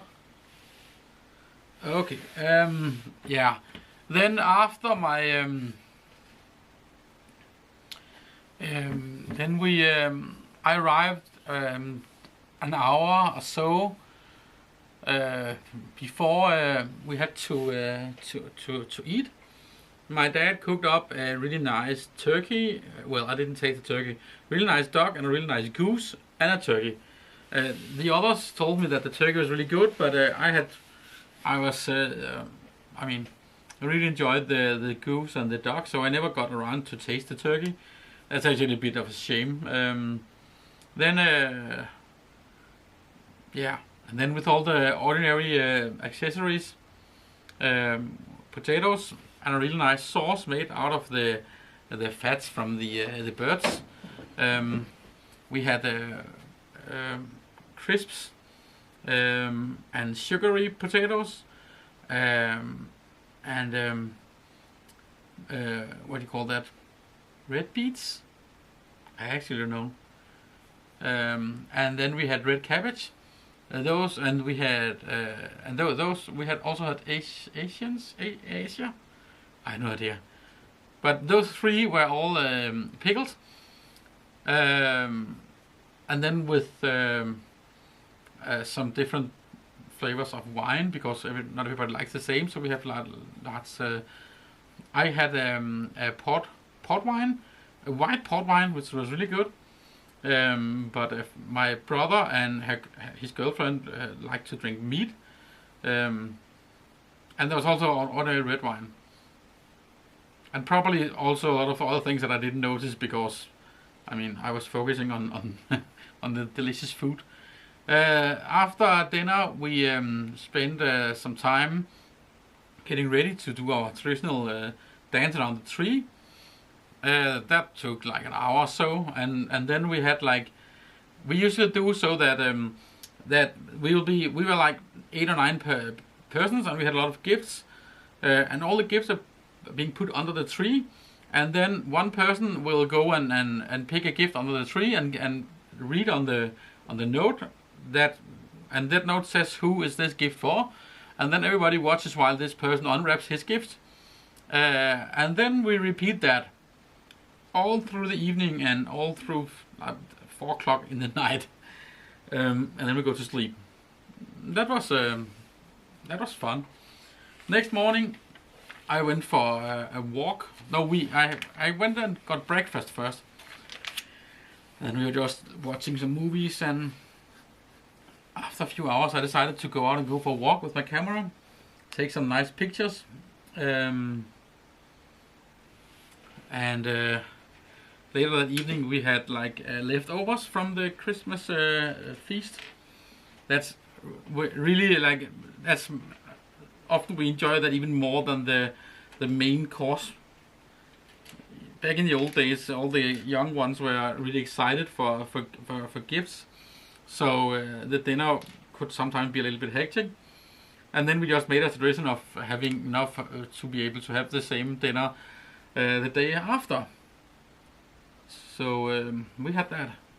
Next morning, the second Christmas day, I went for a swim. I asked my siblings to come along, but they did rather sleep in, most of them. So I went to do that alone.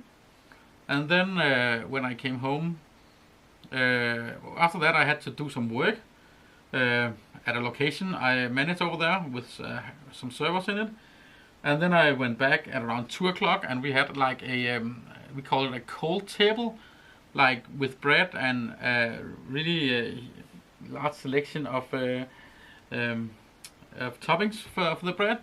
And also as a starter we had what we call Christmas cabbage, which is like white cabbage that has been cooked in a certain way, with which we eat with different kind of meat too as well. That was super nice. And at around 6 o'clock, 7 o'clock maybe, I left and drove home, and then I'm enjoying a few days of silence, which I also like really much.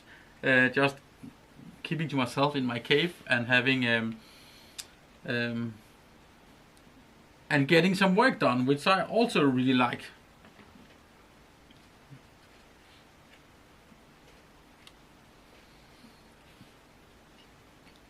And I did use a bit of time to prepare for this stream. I have been doing basically I have rebuilt my entire studio, and I almost finished it. Like, not even. Actually, I'm not totally finished yet, but I have not had the proper cleanup of the entire thing, and clean up and tidying up ever since. So I still have like a lot of cleaning and tidying up to do after rebuilding more or less the entirety of the studio. And I'm gonna use the next days to finish that, and then I'm gonna make a new studio tour where I'm going to show you guys around and tell you what I did, and also tell you what I plan to do in the future. And I promised myself to get that done before New Year's this year. So this year, not next year. And then hopefully we will start to see a lot of interesting things from this channel again very shortly.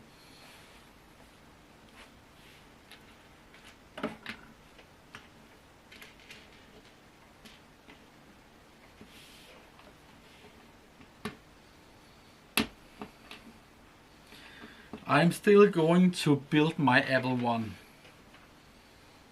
and I'm still going to, but a lot of the channel will be around the Danish computers and how to restore, how to recover floppies. And how I get in touch with some of the people who built these machines and who own these machines. I'm going to. I have spent a lot of time traveling the country to meet up with people from back then. I have collected like 5 boxes of floppies. I have collected a few extra machines as well. And I really think that the work around preserving that part of history was much more important than whatever I can do with a room full of Ataris. Not to say anything bad about Ataris, that's a cool machine and all that, but there are a lot of Ataris around in the world, but there are only a handful of. We only have a handful of these machines. We only have one of these. That's a prototype, and that one is actually as well a prototype. And if I don't get them working, if I don't preserve them, they'll be lost for history. So I do think that's a much more prudent way of spending my time. So I'm gonna spend some time on that.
Yeah, so David agrees that it's more prudent for me to spend time on things that I'm actually the only person left to do.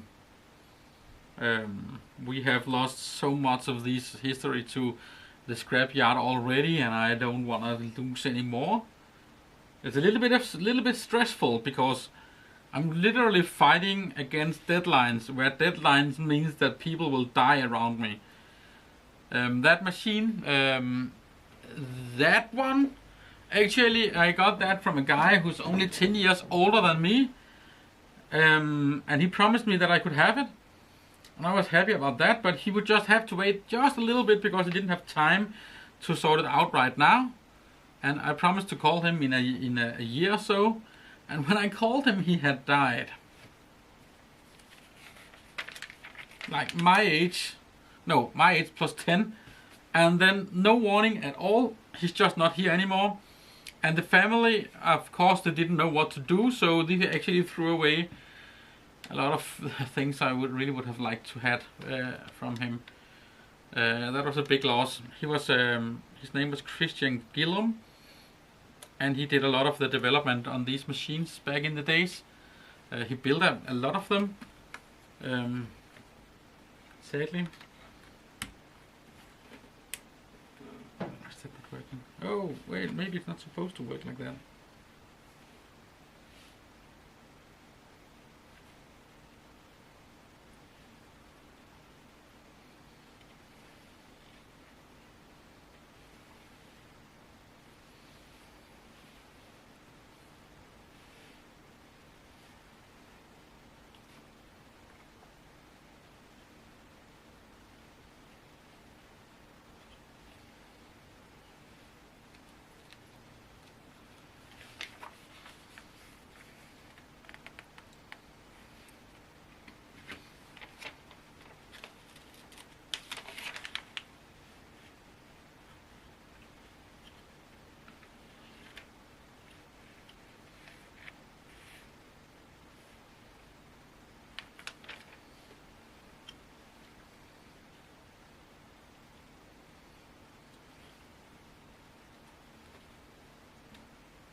So Ita Hydri says that within the next few decades, we'll maintain that rental computers would be very sought after item by collectors. It actually already is.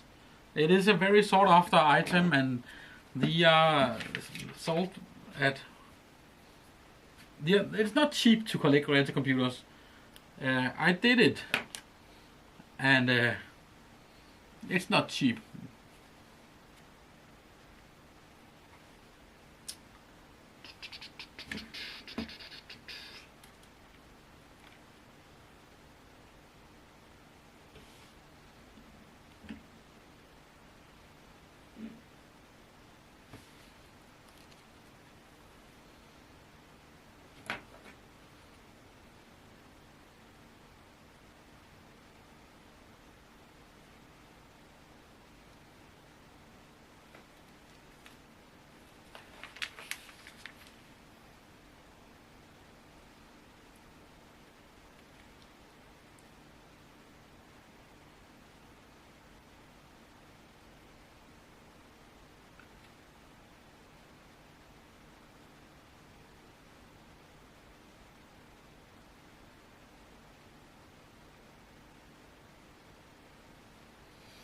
Yeah, David says, "Oh shit, man!" But I hear you on that.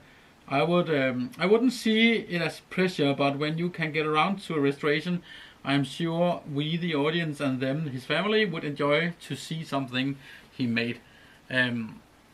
Actually, his family thought he was crazy when he was talking about all the things he did. Most of his family didn't actually believe him because it sounded so unrealistic that they made something that reminded them of the internet back in the 80s. But they actually did. And his daughter only started believing him once she met me when he died. That was the first time she was like, "Oh, was it really true that he said?" She just thought he was making up stories. But actually, he was not a funding member, but he was an early member of the organization who deployed the first Danish FidoNet node. I found the address for it actually. It's 62::1 or something like that. But yeah, I'm obviously gonna give them all books. I don't think they would like to sit and watch a stream of me restoring the computer his dad made. I could be wrong, but I just have a feeling that's not. Yeah, I don't know. Maybe. I'm not gonna stop them from it.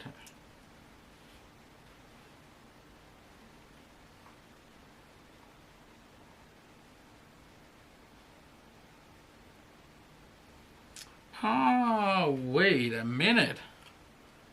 I think I figured out why this is not working. I was trying to install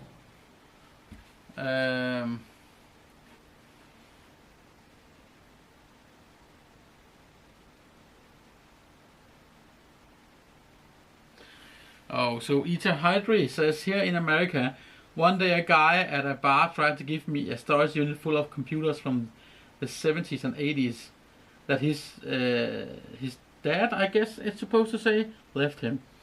I would have taken them, but he never got back to me. Oh, that's such a shame. The worst thing is that probably he ended up tossing them because he couldn't get rid of them now. So, I mean, yeah, that's a shame. You have some really nice computers over there, my friend. Where in the States are you living?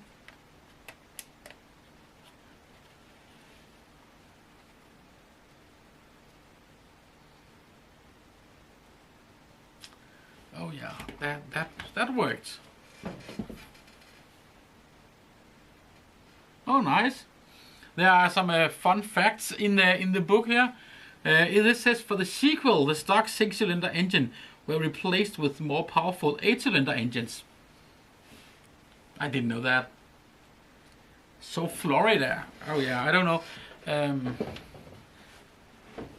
There probably. I was just thinking about that if there would have been a chance that there could have been an Apple One in that loot. because you're actually around where there would be where the next Apple One could be could pop up. And right now, if you really want to make money on old computers, then the Apple One is basically your only real bet. That will sell. You could probably get $500,000 for it, like dollars, right off the bat. There has been one for sale for like 1 million, I think, on eBay for years, and nobody's gonna buy that. So if you ask a journalist, he will say, "Oh, it costs so and so." But that's not true. It's been on eBay for so and so for a really long time. So there needs to be both a buyer and a seller in order to get something. So if you can't sell, I mean, just because one has been sold for $2 million doesn't mean the next one will, because you need somebody who's willing to put up $2 million in order to get it. Okay, now it says to remove these two in the bottom here again.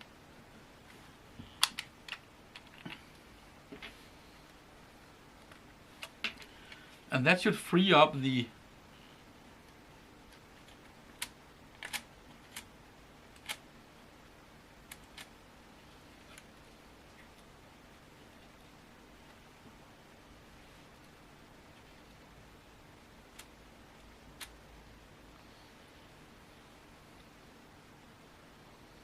it's not acting exactly as I would expect it. It's like this elastics down there are a little bit more sturdy.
If I had 10 millions, I would not buy this one Apple One. If I had 10 millions to use on old computers, I would spend 9 millions on a television campaign in Denmark and make sure that everybody and his grandmom knew that I wanted the very first version of that machine, and that if they had it in the basement, I would pay $1 million for it. Then I probably would find.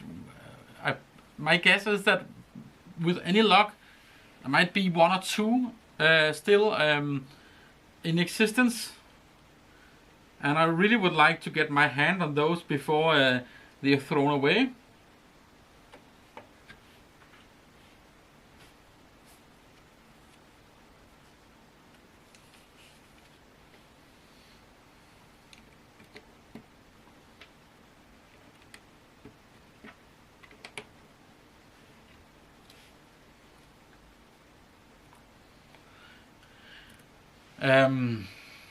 I would probably like if I had 10 million. What the fuck? Oh shit! I put it wrong. This is the wrong button. I mean, 10 million. If that was the last Apple computer, maybe I would. I would spend 10 million getting the last of these computers. That would make totally sense to me. Okay. So far, so good. Now it asks me to test these, but probably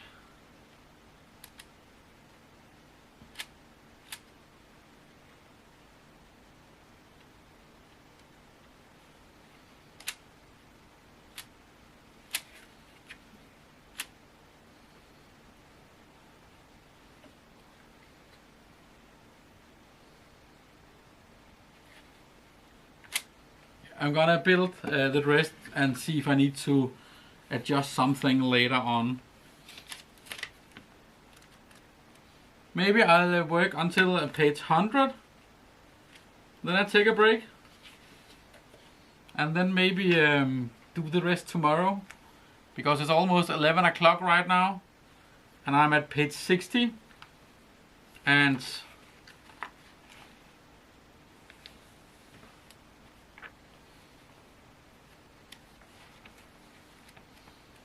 actually we need to go to 250 at least before it starts to, before we're done. And it's not looking like a car when you get to page 100. But maybe I'll get back tomorrow then and start doing start a little bit earlier. Maybe bring some snacks as well.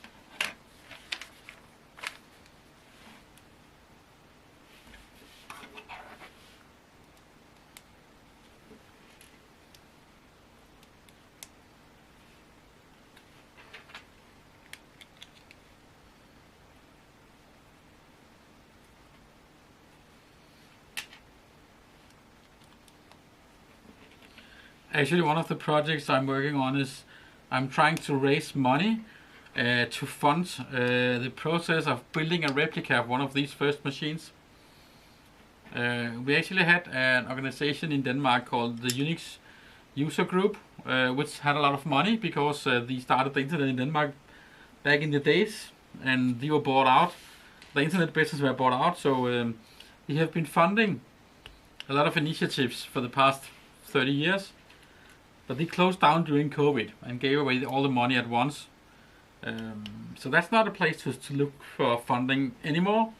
So I don't know where to go for that. I need at least 50,000 just to do the research of it, and then probably I need 50, if not 100 more, to do the build.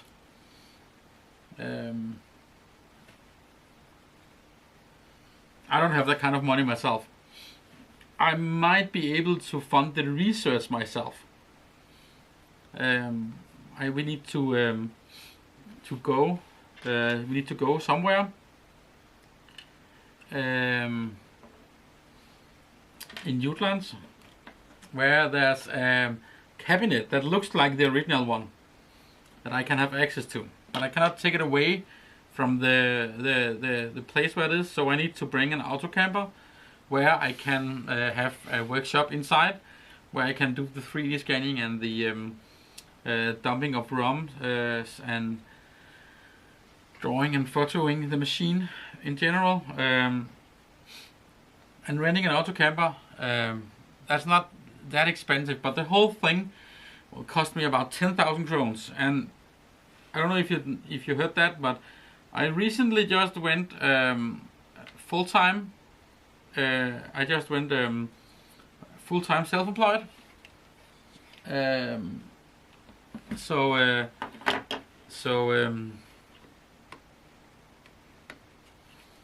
I don't have that kind of money right now. David suggests me to start a Kickstarter. I don't know, maybe. I think if I want to do a Kickstarter, I should probably wait until the book is out. Because then I would have proven that I know something about these machines and that I'm just not making it up. And maybe that would convince people to give me money. Hey, bag number 4, page 65.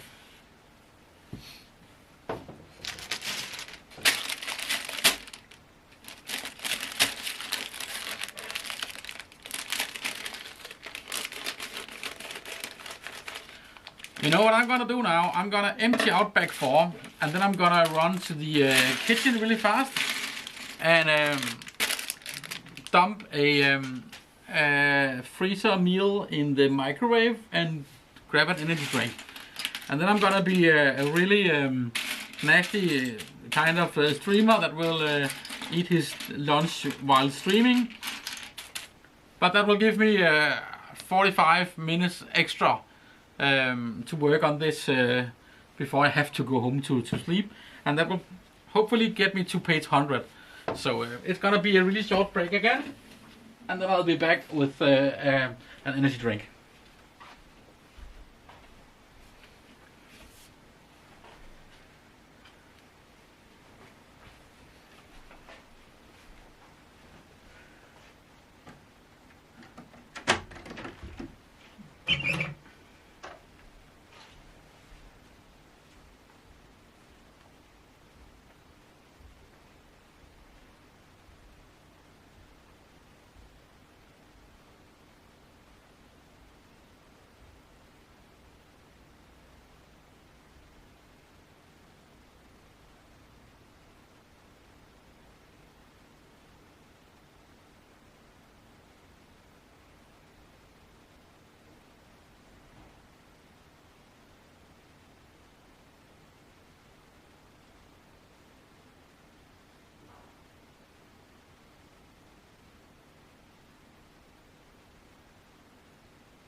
So one of the reasons why I didn't really stream that much before was that YouTube would mix up the streams with the videos.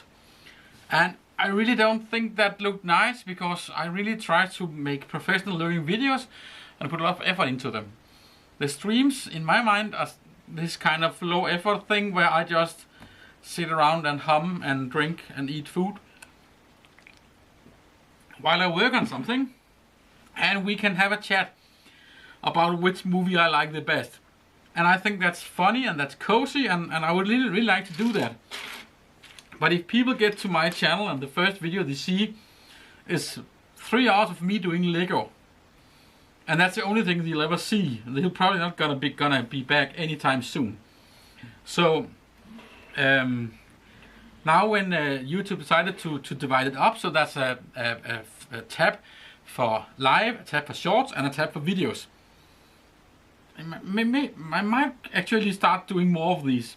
When I started doing YouTube all the way back in the days, I did a lot of streaming because I was trying to figure out things, and me trying to work out some kind of problem with a handful of people on stream giving good advice. That was actually pretty nice. Kind of missed that. So I might give that a try and see how that works out. I actually also like the short form format. I have been trying to do a little bit of things. I've been doing a little bit of things in on TikTok. I'm not sure what to think about it. I get a lot of reads really fast. But yeah, problem is that the shorts on YouTube are really short, so I cannot cross post them, which is also a problem.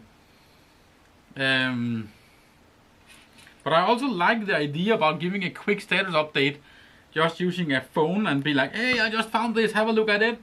And the most important part here is also that it should not be mixed up with all the other videos I have.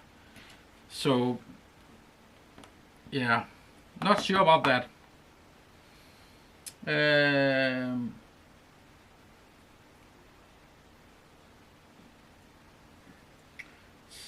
Are mechanical keyboards popular in Europe?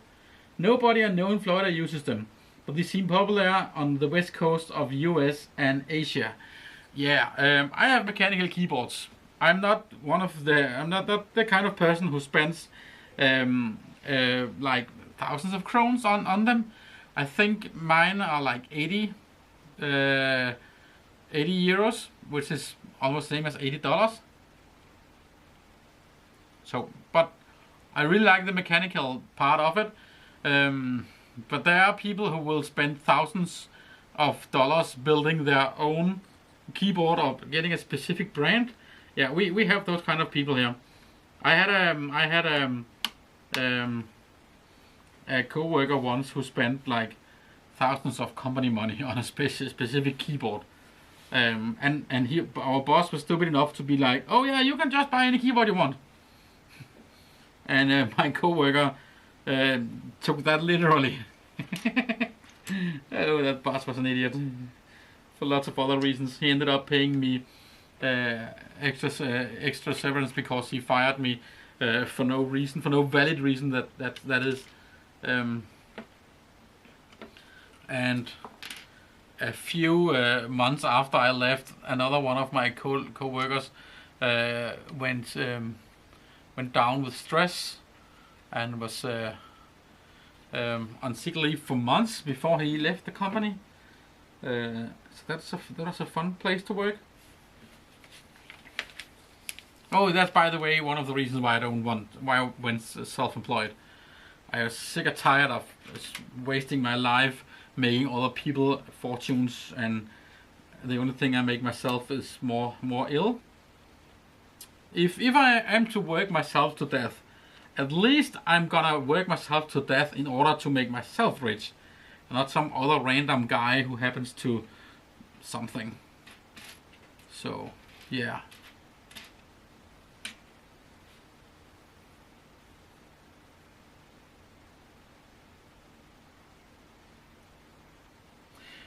David says, I agree, I love mechanical keyboards, especially the IBM. I let Mike remind me of the model number, but no, I'm not gonna drop silly money on one. You're probably thinking of the Model M. And the Model M is, there are a lot of sub-models to Model M. I don't know all those models, but Model M in general is the keyboard all the young kids are crazy for today.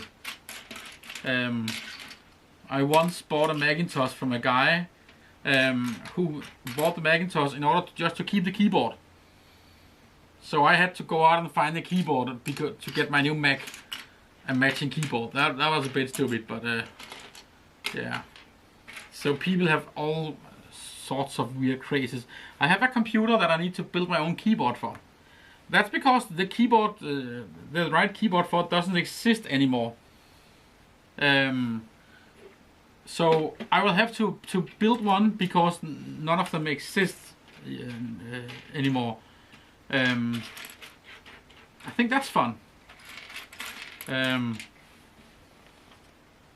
Actually, this you can't see it because I'm sitting right in front of it, but it's a Danish-made computer from the late 80s, and the keyboard is made in a way so that it's really crappy.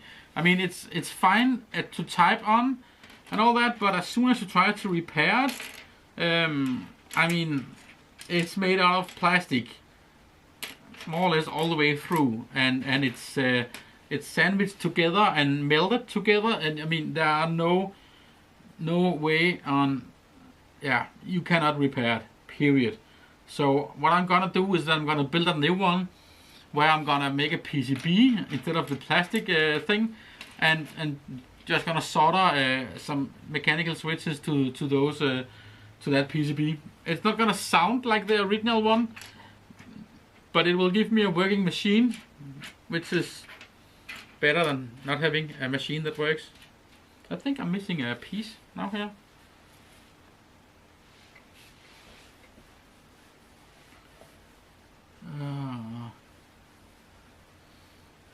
Eta Hydri wants to start an LLC as well. Interesting. So, what kind of what will your own business be selling? I love to hear. My education is within entrepreneurship and innovation.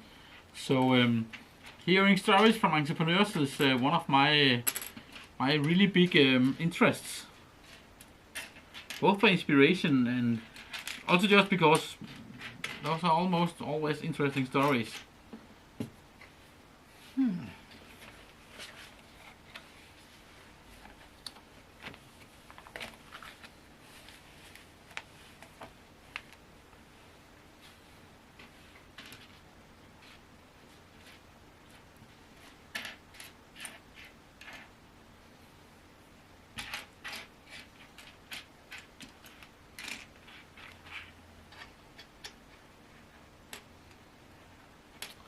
Oh, so he's working on an open source platform for automation and custom LLM functions.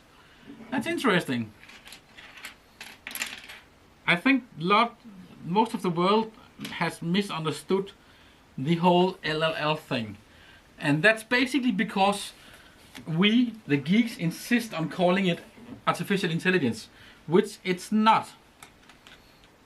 LLMs are a calculator that will spew out random words based on statistics, and that means it's more likely to make sense than to be totally random. So calling it random, maybe not totally truthful, but calling it intelligent is way more untruthful.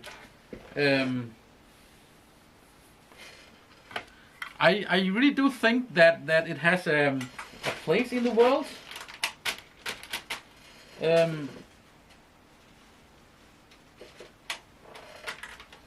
But that place doesn't have anything to do with taking decisions. And a lot of people think that they can have an AI make decisions. They can't. Well, they can, but they will make bad decisions.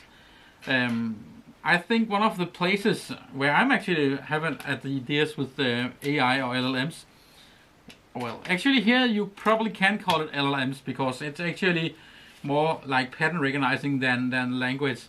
But that is as a support function for a human being that has to take a decision. If we use the software to come up with a handful of suggestions, be like, last time we had this issue, we did so and so and so, and that worked out so and so. And give the operator a handful of decisions, options, and let him choose which one to go with. That solves a lot of the issues we have with computers making decisions. First of all, it's not a computer making the decision. If that decision is wrong, or if it kills somebody, we will actually be able to go back to a human person, put him on trial, and be like, why did you do that? And he will not be able to say, oh, but the computer said so. That's a huge problem. I think I'm missing a piece here. I need a 4x4 square, and it's not here. I cannot see it.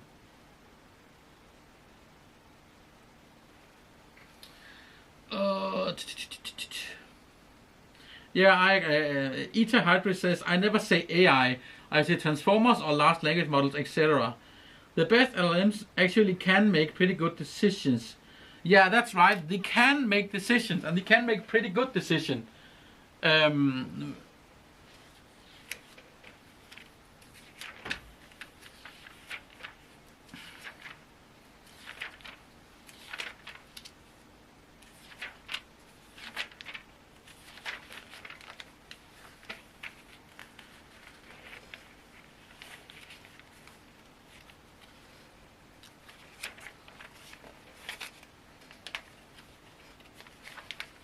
Didn't I just open a bag just a few moments ago?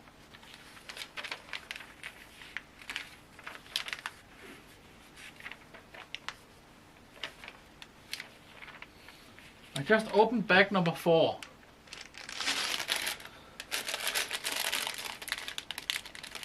And here's another bag number 4.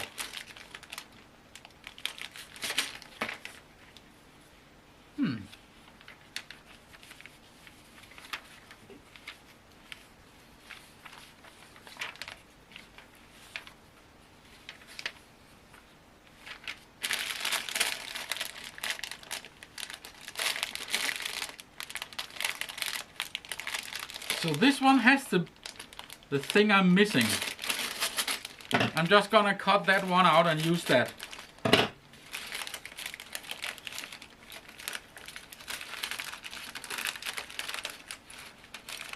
Okay, so AI, yeah, you can have a large language model make a decision.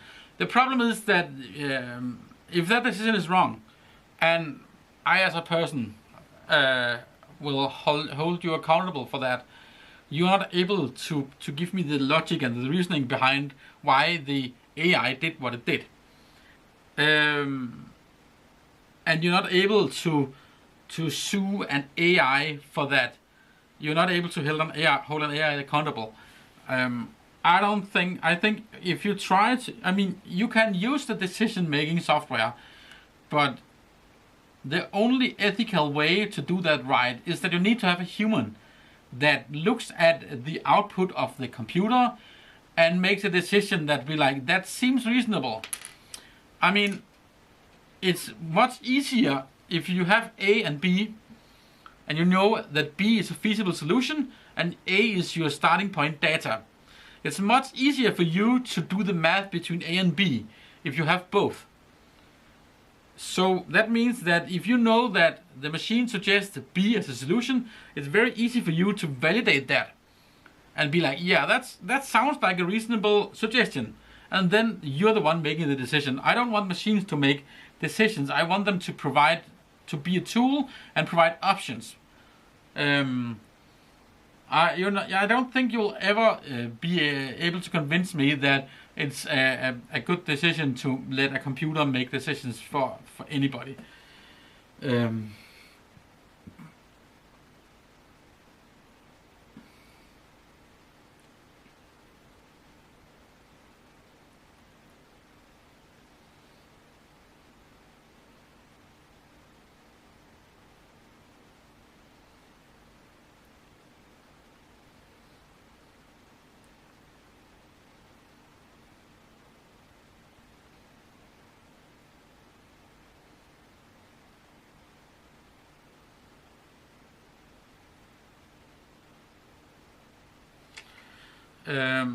Okay,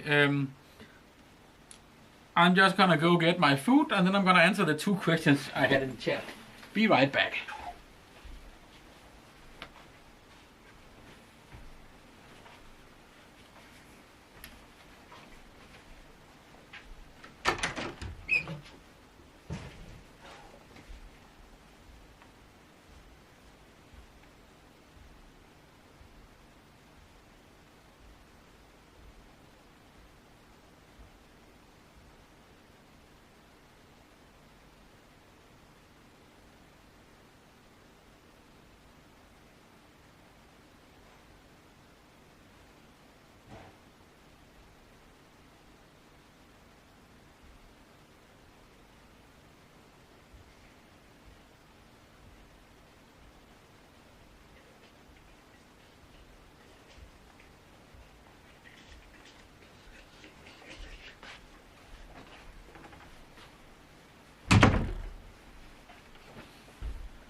Yeah, so regarding the thing about AI and decisions, so you were saying that you need to make terms of conditions that make sure that the end user has the responsibility. That's part of the story, but if you make a piece of software that doesn't require the user to make a decision. Like if you have a piece of software that will take questions on your website and it will give answers that it makes up, like offering a discount on your products or your services, then you need to be held liable to uphold that discount. It's not, if I go to your website and ask in a chat window, hey, can I have a cheaper flight to Egypt and so date, and the chatbot will say, oh yeah, sure, you can have this discount, then that's a legal binding offer, and the airline has to live up to that. It's not my fault for not reading some terms and conditions or anything like that. If the chatbot says in plain language, here's an offer, you can have that, that should be binding. And to my knowledge, even in the States, it actually is binding. Another thing is, if you sell a product that will make decisions and not require input from a user, like it will reply to customer support mails and just give a reply, you don't get to pine to the terms and conditions for that. That's a bad example. If you sell a service to doctors that will scan X-rays, and you based on that will give a reply back to the user that says, hey, you're healthy, or hey, you got cancer, you're going to die. If you sell that piece of software, you shouldn't be able to throw away the liability, because you provided a tool that will do something that's unethical.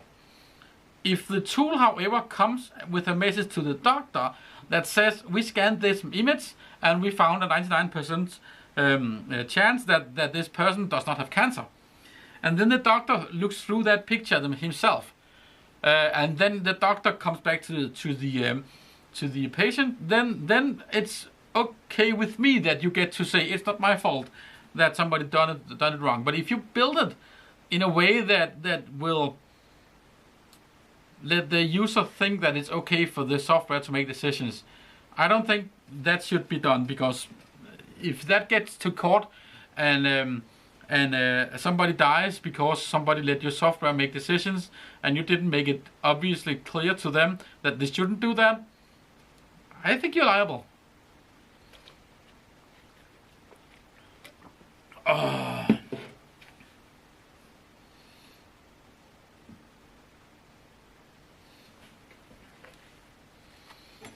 So actually I spent some time yesterday meal prepping.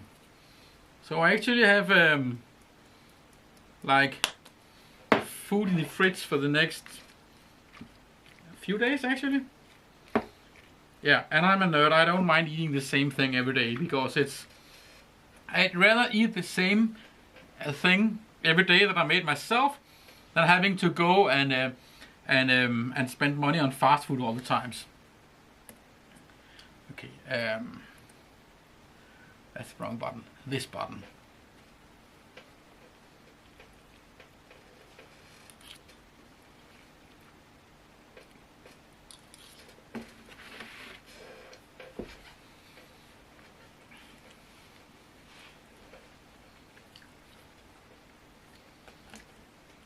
Okay, David asks what I think about piracy, and well, I think piracy is a weird concept. It was probably there was a good reason to hate it. I like the shareware model, where you could just try the game. You wouldn't get all the levels, but you were able to try the game. Another version of that today would be like, well, you can pirate the game and you get to play single player. But if you want to join our online community, you have to pay. But having to pay for something and not being able to use it because you don't have the online subscription, like something you cannot play that offline. I think you're not buying the game. I mean, I'm totally with you on that one. You said that you were building some software for next Christmas. And if you have 30% sales, I'd be happy with 70% piracy. And I'm just like, I'd rather make money on 70% of people and on 30% and not on 70 than making money on 0. In my mind, piracy is I mean, most people, if they have the money and they like the product, they will purchase it. If you make a shitty product that nobody wants to use, and they download it and figure out that it's shitty and don't buy it, I mean, tough luck. I do open source myself. The projects I'm building for my new company are going to be open source. Somebody will call it open core. I don't entirely agree. Open core is fine if you. Yeah, I mean, open core is the functionality that my software has in the free version is a full. Will give you a full experience of that. But there will still be smaller things that that you will have to have the pay version to do. And if you steal the paid version, I mean, like, yeah, you're a bad person, but I'm not gonna hate you on that. I'm not gonna sue you for that. I'm probably gonna sue you if you steal it and sell it to other people. But if you are a small company that really like the software I'm using and cannot afford the relatively small amount of money that I will be asking to have the enterprise features, I kind of feel pity for you. It's not that I'm asking a lot. That's another thing. I'm having if you choose to pirate Oracle, I fucking don't care. I mean, they have ridiculously brain dead levels of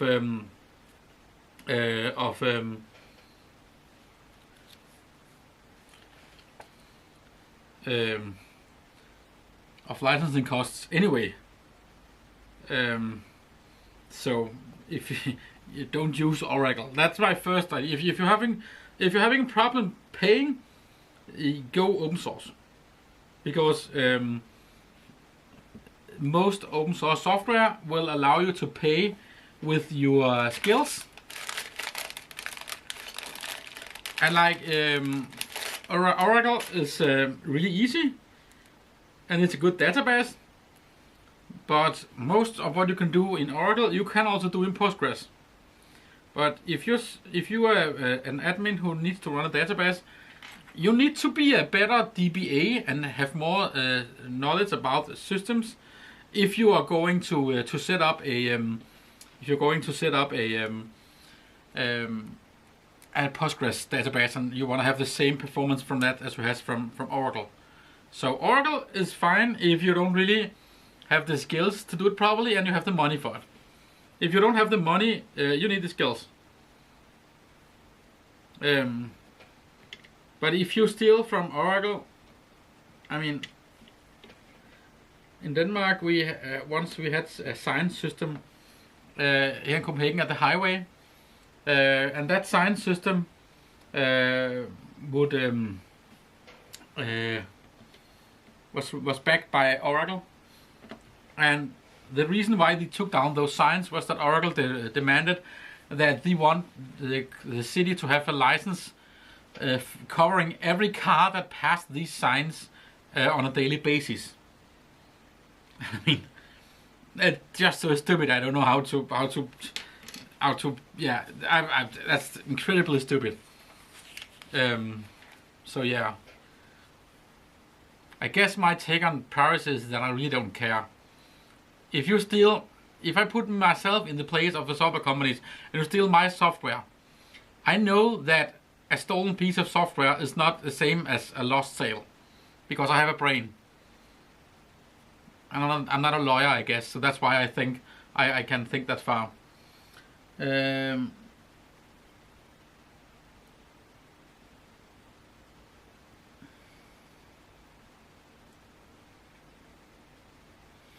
Yeah, so Eta Hydra says if a fifth of the money spent by consumers in the US on overpriced fast food and coffee were instead spent on software and media made by independent creators, we would be living in a golden age. Yeah, I think you're right about that. But I also think we are heading towards that because indie game studios are thriving.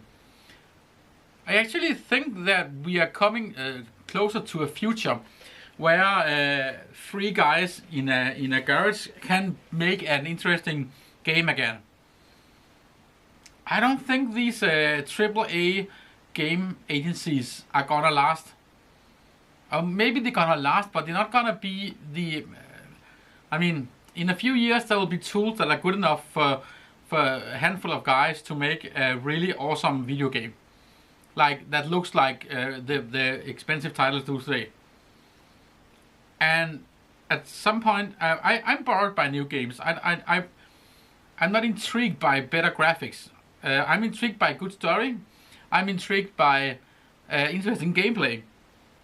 And those two things, everybody can make that. So I really think that there's a future where independent creators have a room. There's a room for independent creators.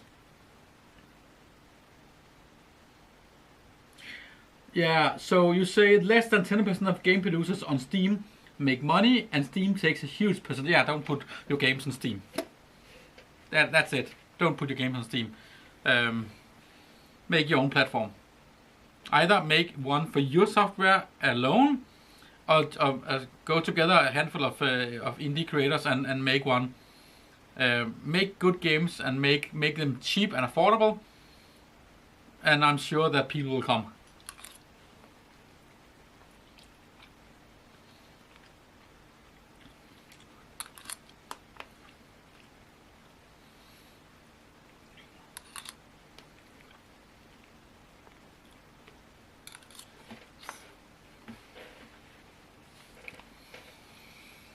Oh yeah.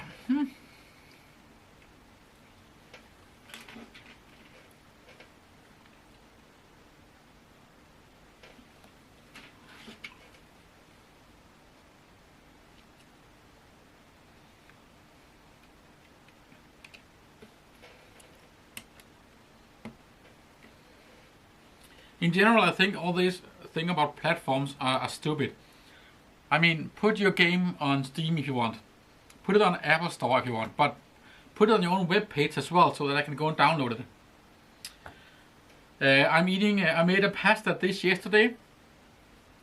It's basically just minced meat with some cream and some spices mixed up with some macaroni.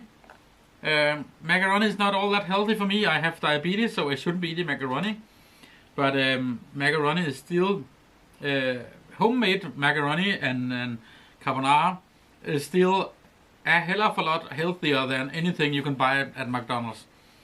So when I'm stressed out, and I have the option of cooking something that's not super healthy, or going to McDonald's, I cook the unhealthy thing. And home-mealed unhealthy meal is always better than anything you can buy pre-made in a store. At least that's my opinion.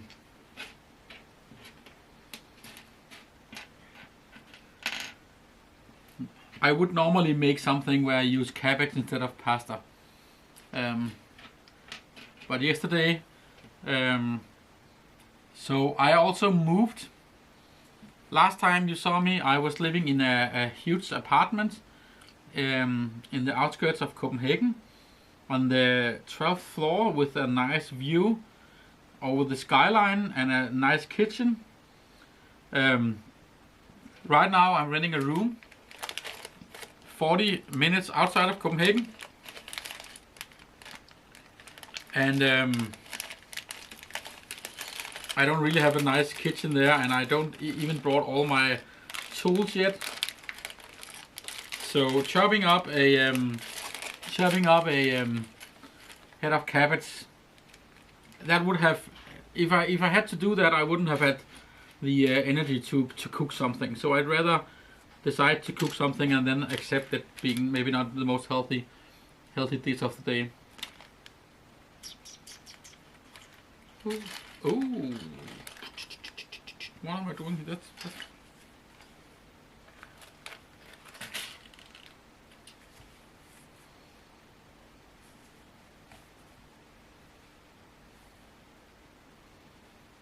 wait a second.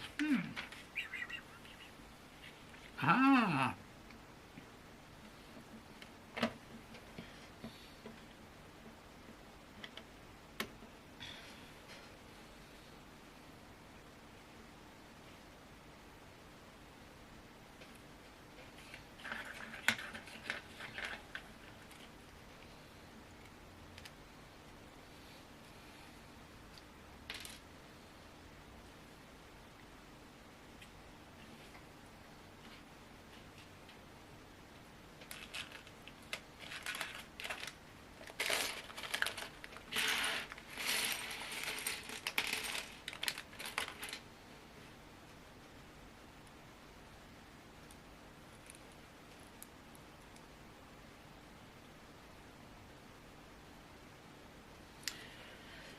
Yeah, I don't know if this is cheaper per se.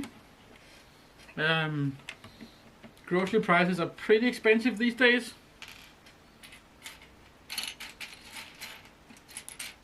But I mean, now obviously, yeah, I haven't done the math, but it must be cheaper.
So my kitchen right now is very limited. I really miss a good kitchen.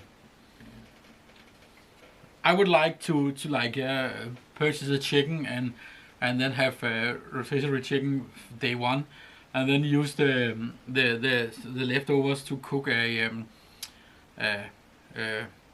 pot meal, one pot meal, and then spread that out or put that in the fridge for the next few weeks or so. But right now the time for that is not really. I don't really have the time for that. I have the time to make like one big pot of something, and I do that once in a while. Yeah.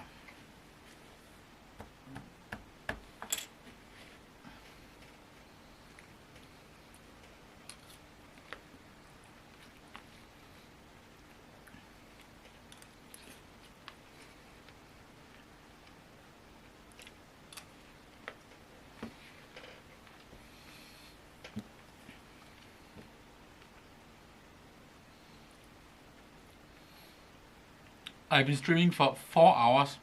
It's 11 o'clock at the night over here now, so let's see how long I'll last.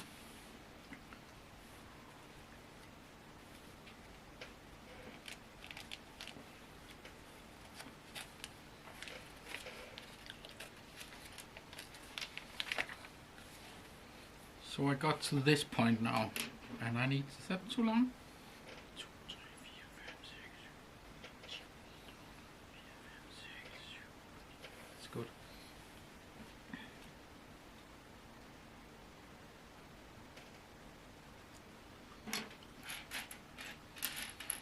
Actually, my first YouTube channel, I was actually trying to make a cooking channel where I wanted to make healthy low-carb recipes and also make a status about my weight loss. I never really went anywhere.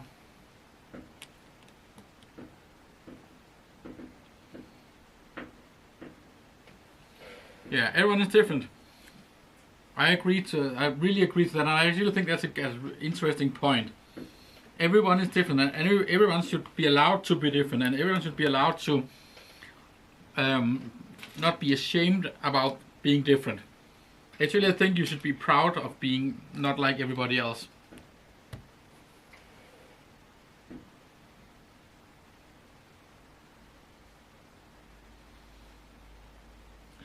Yeah, David, just go to bed. I'm probably gonna finish up my food and a few more pages, and then I don't think it's a problem for you, David, because we are almost the same time zone. Maybe it's a bigger problem for Itahydri. I don't know how to pronounce that name, because you're probably 6 or 7 hours ahead. Ahead of us. So I'll probably start earlier tomorrow, but right now I'm doing a few more pages and eating the rest of this dish before I'll do anything.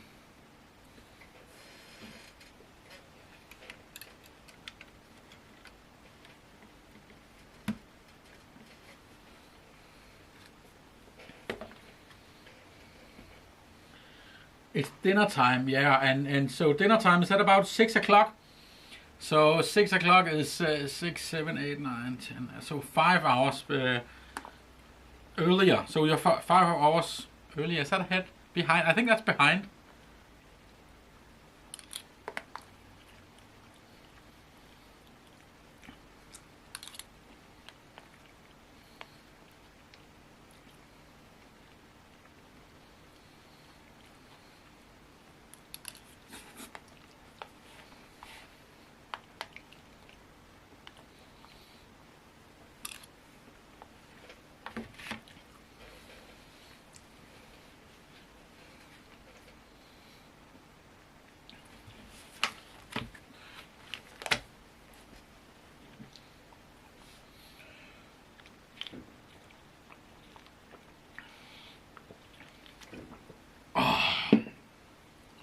Okay, find one of these weird ones.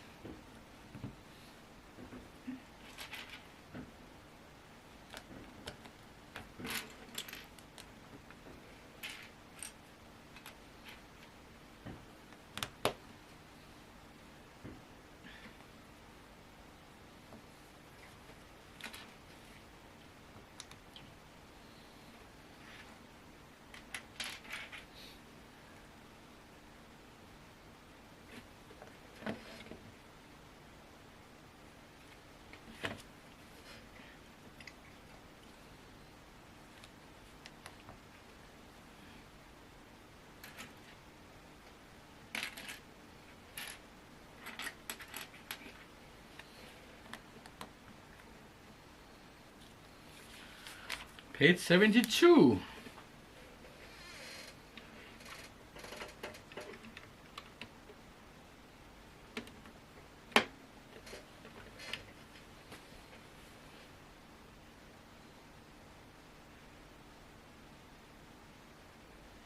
In 2011, the A car having suffered years of neglect, was lovingly restored and is now on display at the Peterson Automotive Museum in Los Angeles. So I would really, there are a lot of interesting things I would like to go to the States to see. But with all the hatred we receive from over there right now, I wouldn't feel safe going there.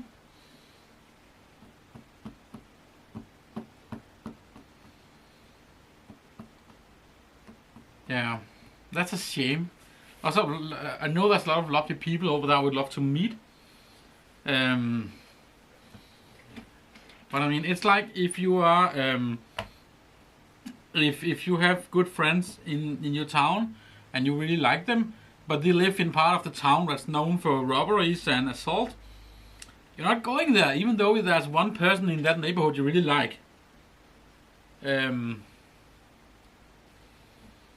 That's how I feel with over there. I would love to do a road trip and visit all the hacker spaces and all the retro computer museums in the States. But yeah.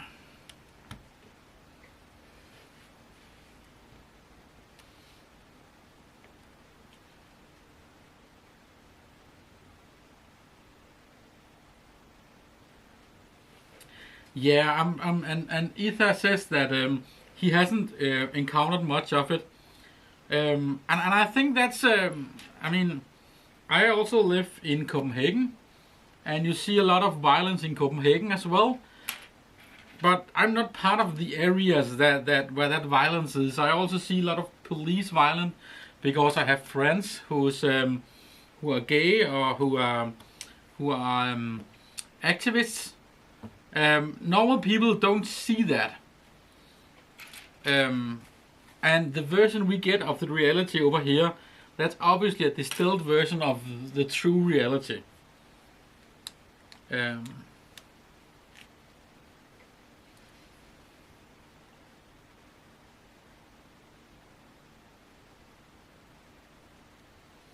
Yeah, I'm not. David says that US is safer than the media portrays. I'm not getting my I'm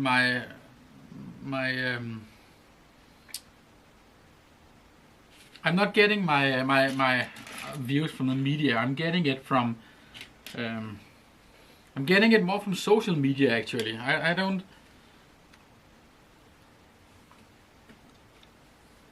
don't pay. I mean. But again, social media is really distills, and you see all the crazy nut jobs. Obviously, because that's how you get the views. But yeah, it's nowhere near now that I'm doing that. Hopefully, sometime in the future, I can do that. But right now, I don't have time for that either, but I wouldn't feel safe with that right now. I think that's too much. And I wouldn't go there to stay at some rural site in a family-friendly neighborhood. I would go to visit activists and hackers and retro computer museums all over the country. So I would, just by that, I would put myself at risk. But yeah.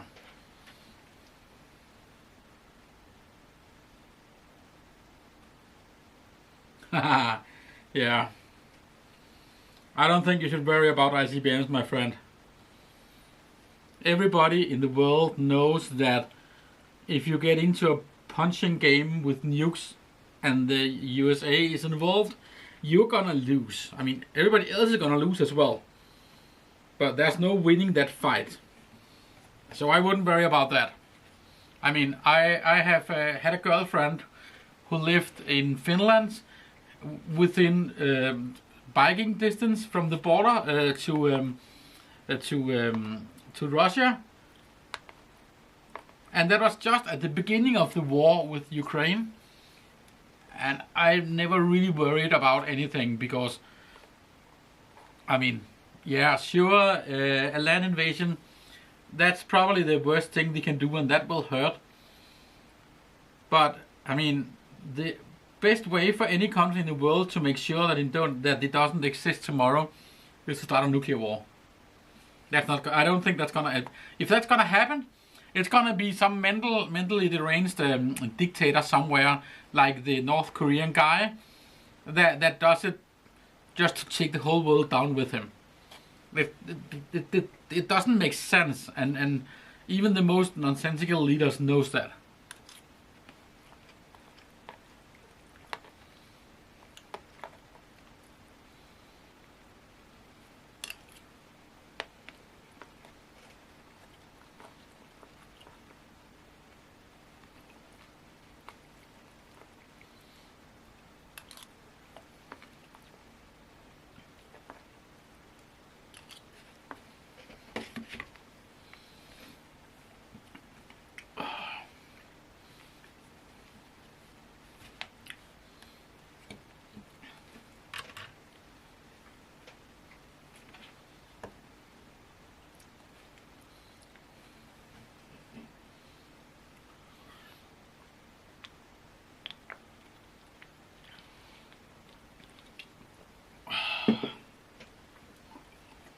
I think I'm gonna put the cutoff point at page 100. At that point I'll probably be done eating, and that will probably be a good time to stop anyway.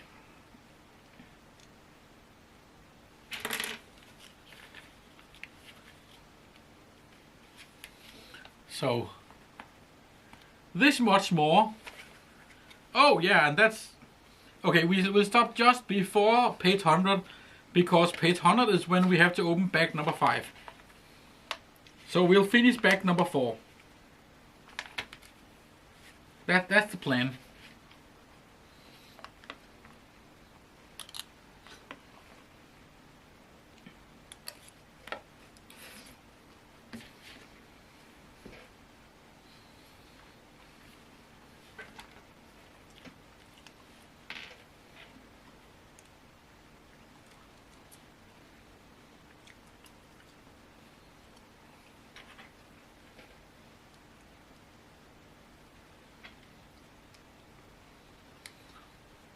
Sometimes I'm just looking at the screen and be thinking like, what happened there? Like nothing happened for a long time, but now I see David writing you.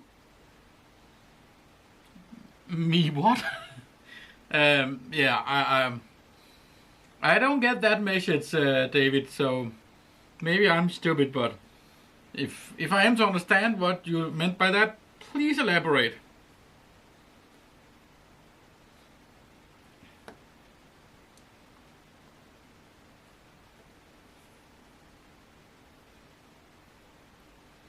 Me?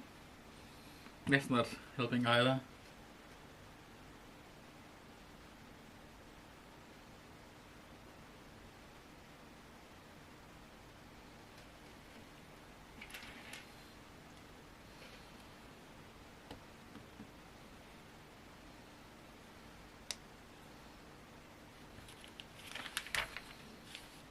$78.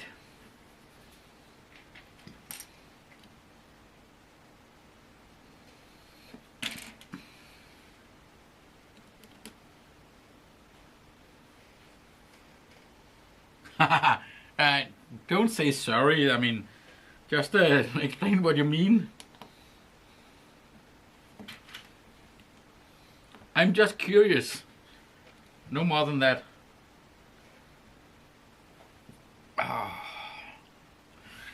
I also would have liked to hear your opinion about if I should do more streams like that, but maybe we can do that tomorrow. Because I really thought about that might be something I would like to do. So a few more streams like this, and less like there was a point where I tried to make a new video every week, and that just made the videos more bad, made it lower the quality of the videos, and made me stressed. and I mean that was not the point about doing that. But also I like. But also I like the interaction that this gives. So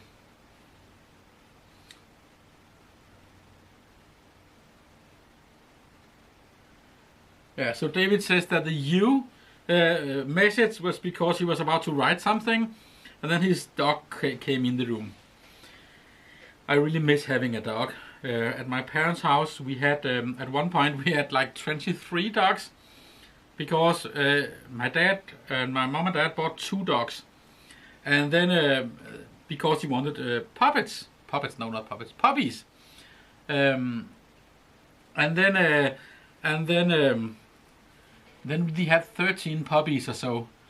And then they tried to sell off the puppies, and just when one of the puppies were old enough to have kids by themselves, the puppy's dad jumped it and made that pregnant. So at some point we had like 23 puppies in the same house. It was so wonderful. I mean, it was a mess, but it was lovely. But the last one of that litter died a few years ago, and my parents hadn't gotten a new dog yet, and I don't have space in my room in my life for a dog, so I'm dogless at the moment. Fredskov says hi. Hi Fredskov, welcome. Yeah, we're not about to round off yet. I'm at page 77, and when I reach page 100 I'm gonna have a break and continue tomorrow. So you'll probably have like 20 minutes to join us yet. So Ita Harry says that seeing people working in the background helps me focus a bit. Yeah, I actually feel that. Back in the days, I followed Louis Rossmann a lot, where he was just working on some kind of board, and I would be coding at the same time. I really like that. That helped me too. And when I do this, it also like, I mean, it feels like I'm not totally alone. That once in a while somebody will pop up and say, "Hey, talk about this and talk about that," and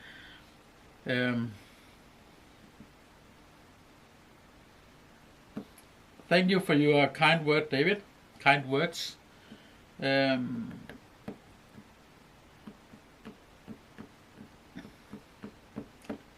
So yeah, I really miss having dogs. So my plan with the company is that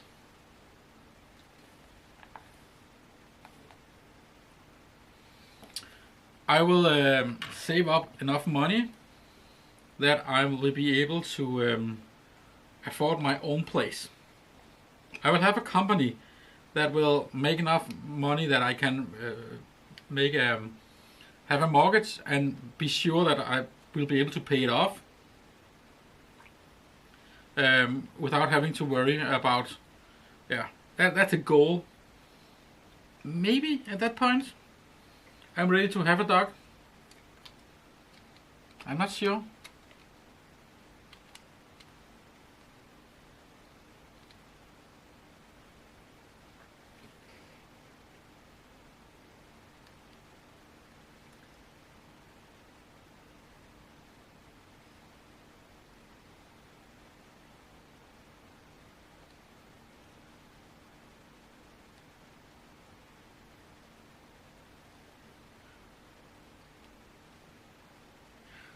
I don't understand that message, Fredskov. You said crafting 2 and probably Lego collectors 2. What do you mean by that?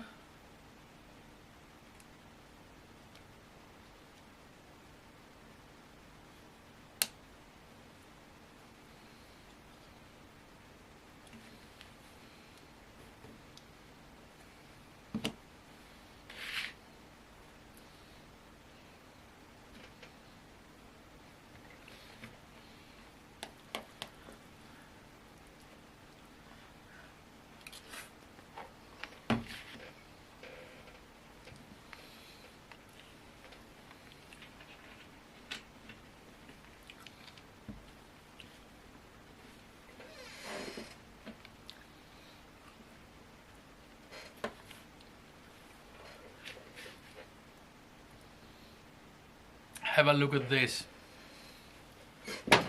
Well, I'm assuming it works, but I'm gonna try to put this one on.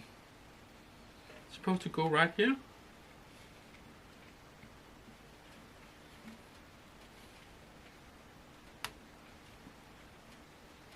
Haha.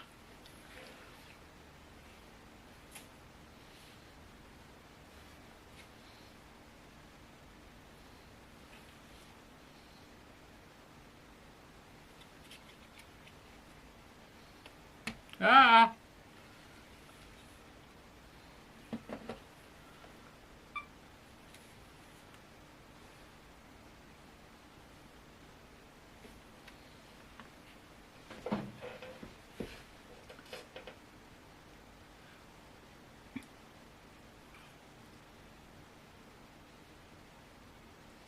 Ah, okay. Yeah, it makes sense now.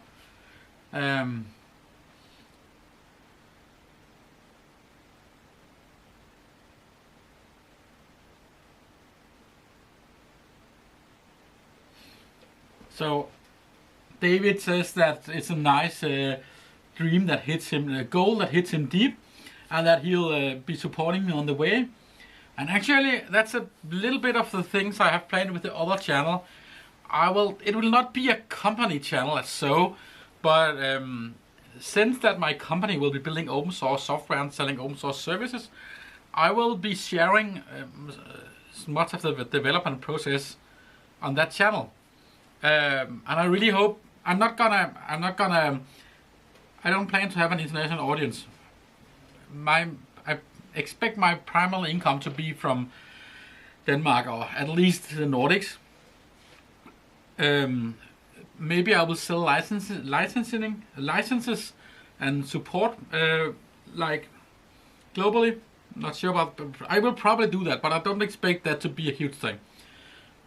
But I would like to tell the story anyway, to show you guys what I'm doing, and I would like you guys to take what I'm doing, the open source things.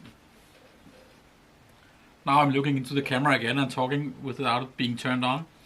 I would like to build things and give them to the community, and have some guys in the States build it and sell it to his customers, and make it adopted around the world that way.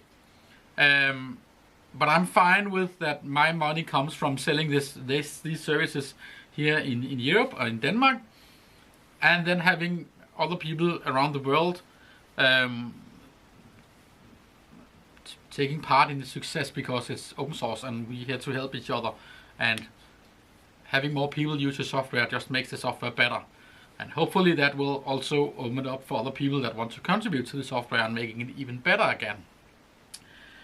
And yeah, Fredskov is awing over my camera angles. And I also have this one. And this one. And this one. I didn't put up more cameras, but I actually have one extra channel I can use. And I'm also using my ATEM Mini Pro ISO to record and stream it. Never done that before. But it turns out it can't do picture-in-picture, which I would have liked. But no luck for me there.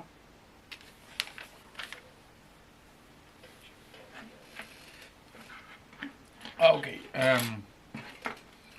78 is easy. That's just this hole over here that needs covering. Oh, this is actually pretty fragile. Maybe I should make sure it's on a solid ground like that. And then I need 2 blue boys. So Fredskov is commenting on the camera again. I'll be like, I wouldn't have expected anything less of you. Actually, since I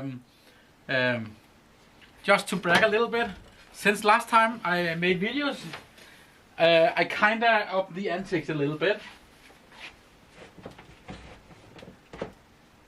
I'm going to make a studio tour very soon, so I'm not gonna show it all. I'm just gonna put this bad boy up here. and be like, yeah, maybe I wanted a little bit better camera than the one I had before. This is not a new camera, but it's a cinema camera. It's a Canon C100. It does full HD video, and it uses Canon optics, which I have a lot of. And when I was offered a cheap one of those, I was just like, yeah, I want that. So I ate pasta for another week, or maybe a month during summer, because that was, yeah, that's gonna make some nice video.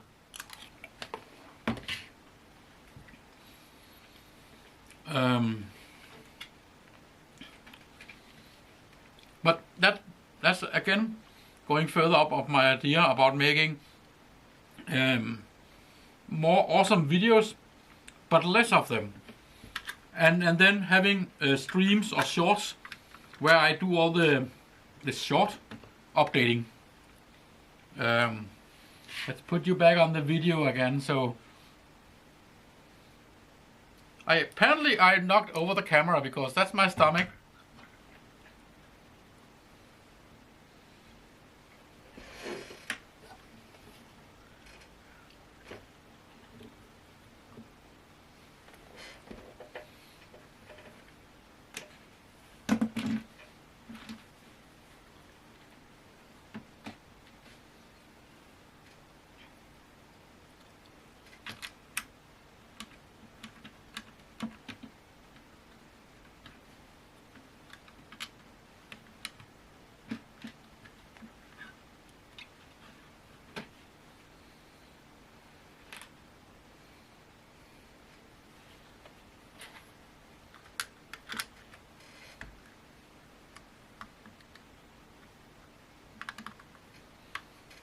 Is that right?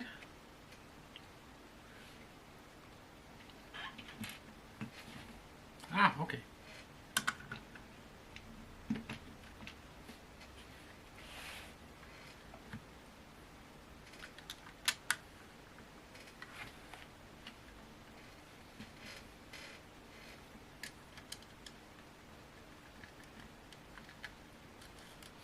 So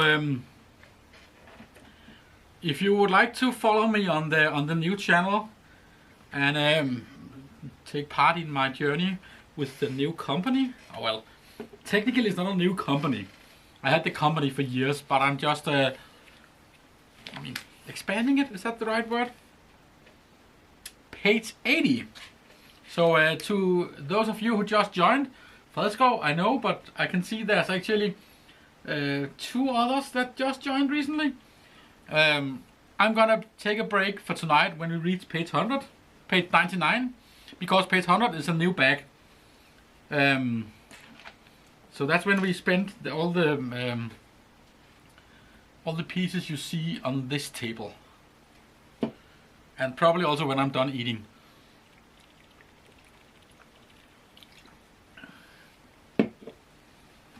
So I need 3 of these tiny things, 1 of these, and the blue thing.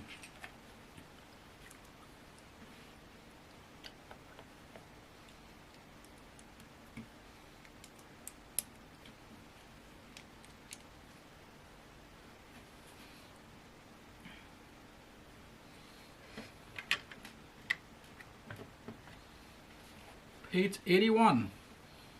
I need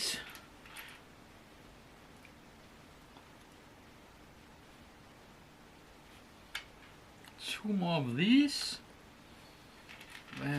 This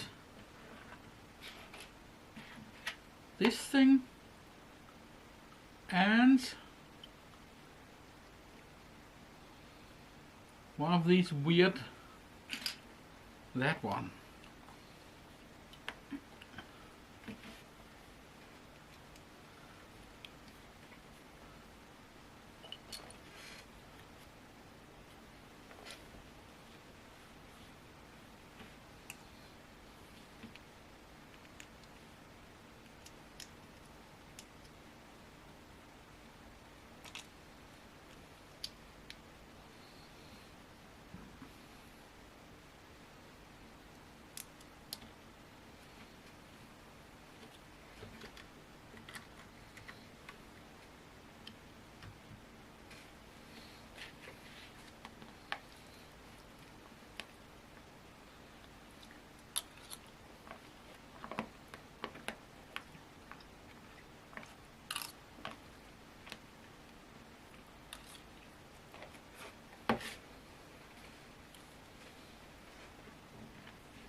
Page 82.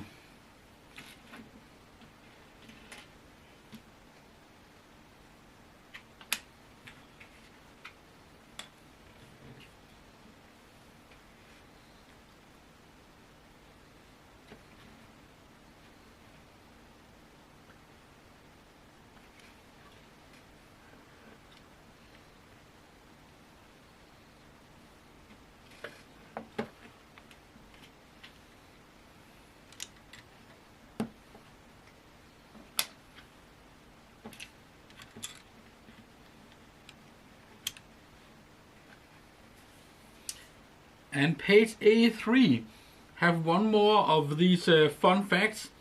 Carbon dioxide extinguishers were hidden inside the car to simulate the exhaust system output. So all these white clouds, that was just fire extinguishers being shut off. I like the simplicity. Keep it simple, like probably do something expensive, or you could just go to Home Depot and buy a set of fire extinguishers. That one and that one, not that one, and that tiny thing, and its brother, which is right there. Great, so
page 84.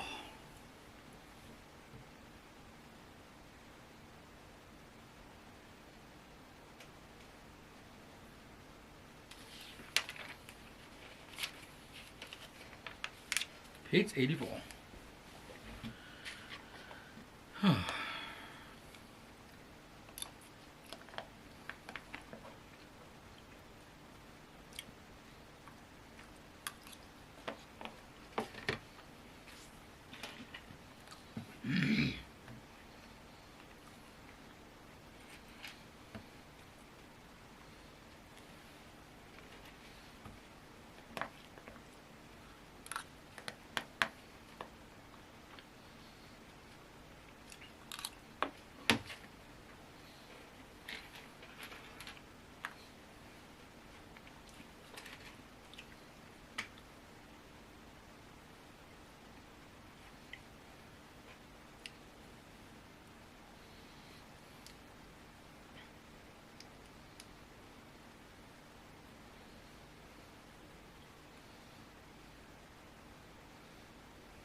'85.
86.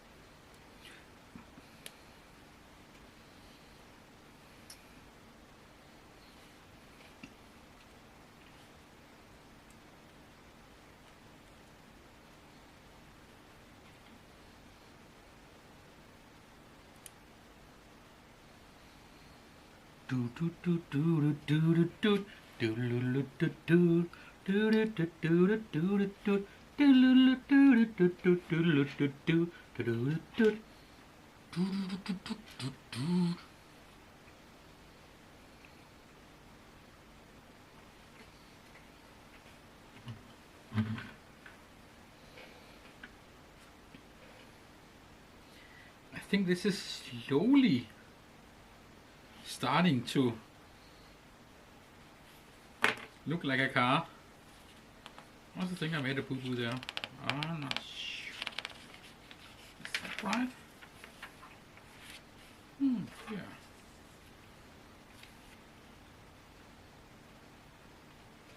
Ah.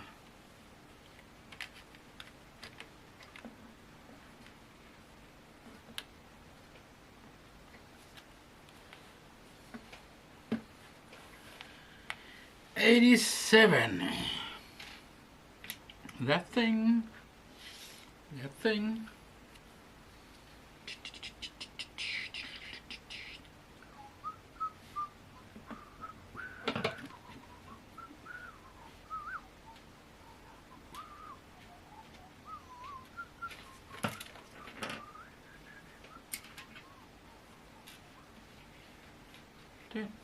Dun. Oh. Den der. Den der. Den der. Den der.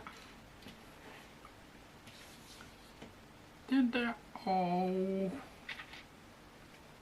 den der.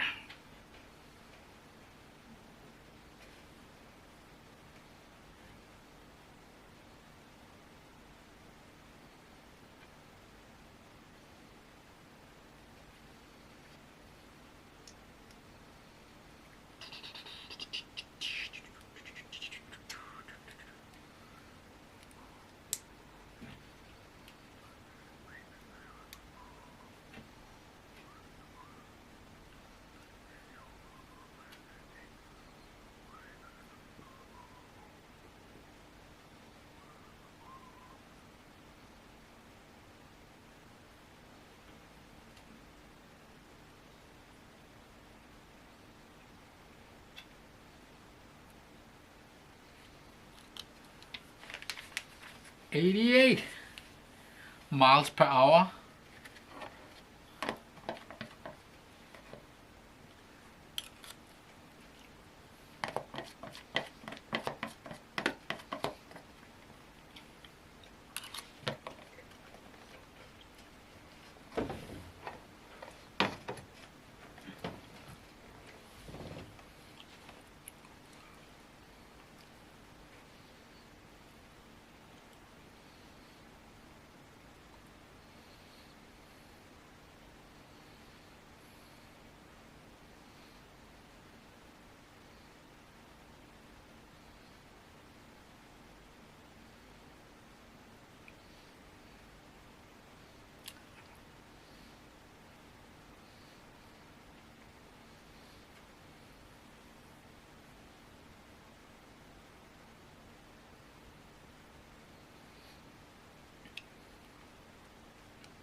Oh, yeah.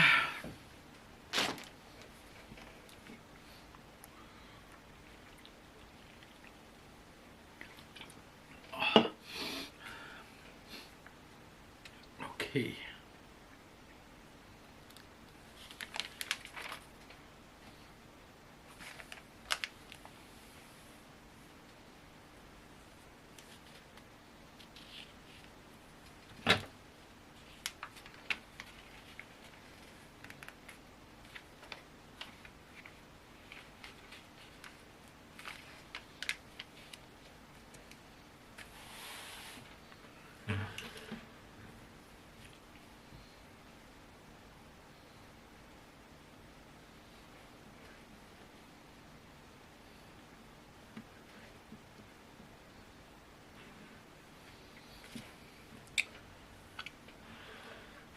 Now we need to do all that again for the other side.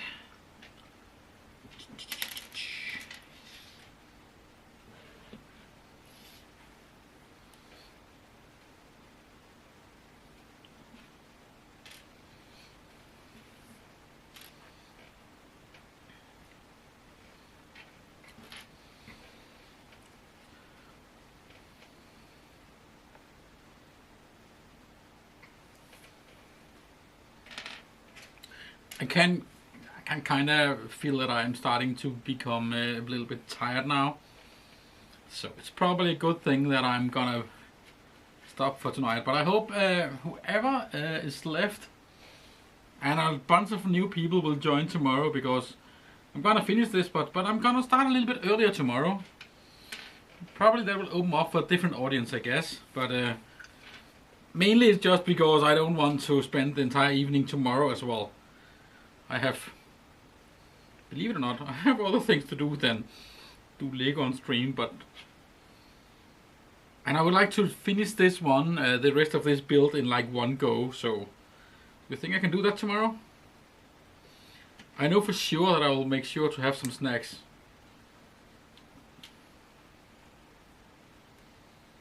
Don't know what, maybe some licorice. Being the Dane I am, I need to eat licorice on stream, so the rest of the world can realize how crazy we all are.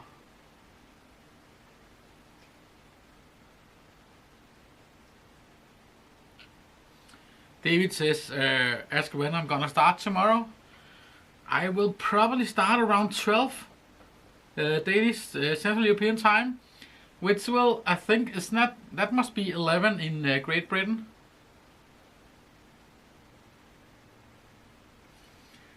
So like I won't make it tomorrow. That's fair. Thank you. Thanks for watching so far.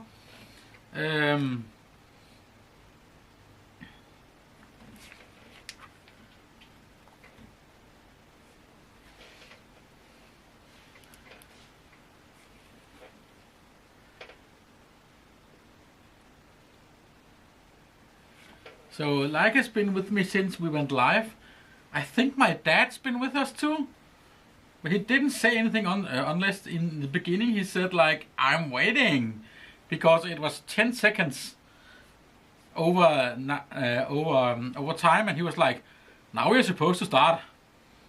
He's never on time himself, by the way, so that's even more funny.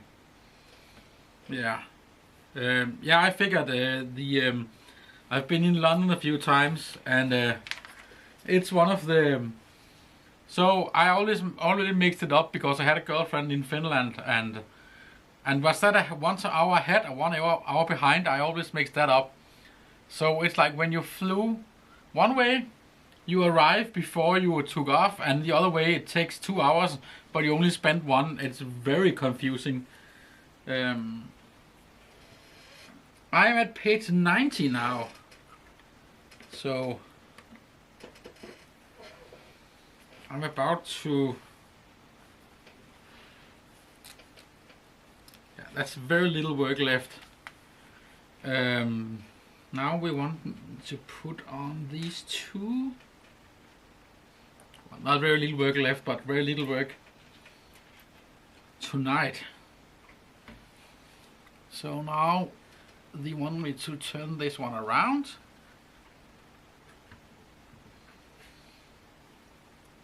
And put on this thing here.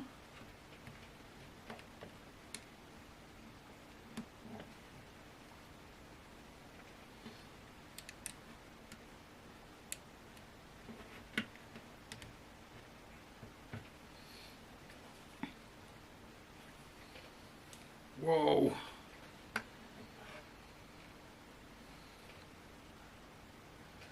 And then I'm to put that one in there. Wow. Someone spent a heck of a long time designing this model.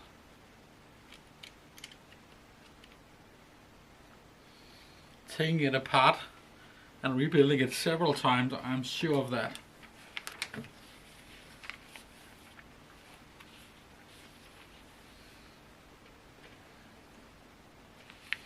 need a lot of the red ones now. 4 of these, 2 of these, and 2 of these.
$93.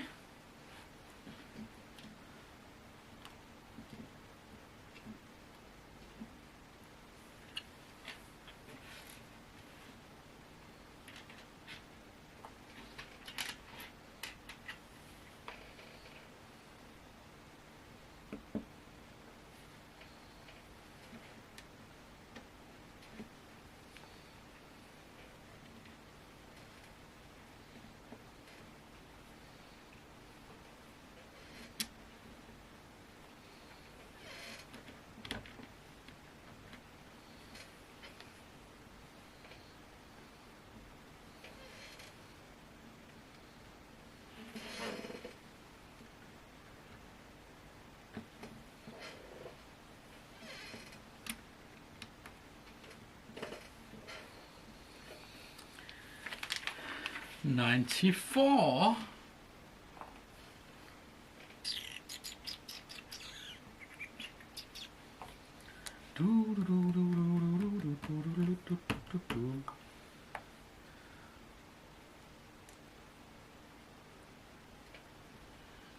This is exciting. I mean, most of the things I'm doing here, I have literally no idea what's it gonna turn out to look like.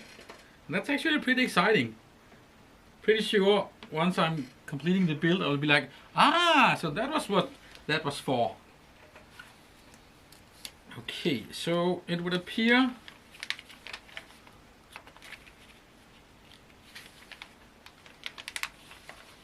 yeah, okay, almost there. Page 95. 5 pages till break. Yeah. So I see 5 people online. That's impressive. We've been having more or less 5 people online for the entire duration of this stream. At one point we had around 10, but having 5 continuously for the entire 5-hour stream, that's impressive. Thank you for that. That gives me that actually motivates me to maybe do more streams, maybe with more retro oriented content instead of just me building Lego. I would probably be more interesting to listen to if it was a retro thing, because I would be able to say intelligent things about what I was doing, and not just like, hey, I think this movie was better because, yeah. I mean, obviously my interest. I mean, the movies are interesting, but I don't really know anything about. I'm not a movie buff, but I could probably go for a retro computing buff. That would probably not insult anybody if I took on that label. I should probably also empty the hard drive of the recorder. I can see it has only 1 hour and 60 minutes left, which is probably not enough for tomorrow.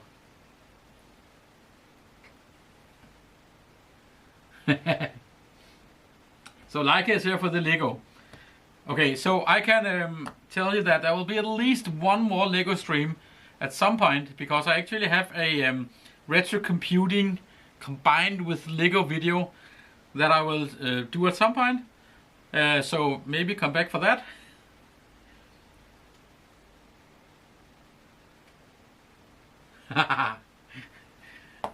So David says, you think this is exciting? Damn, when you complete, I'm having a party.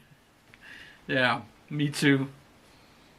I mean, this is a lot of work, but I mean, when I have to build the same thing 4 times in a row, that feels a bit like work. But as long as I'm building new things every second time or so, it actually doesn't feel like work. It feels like having fun.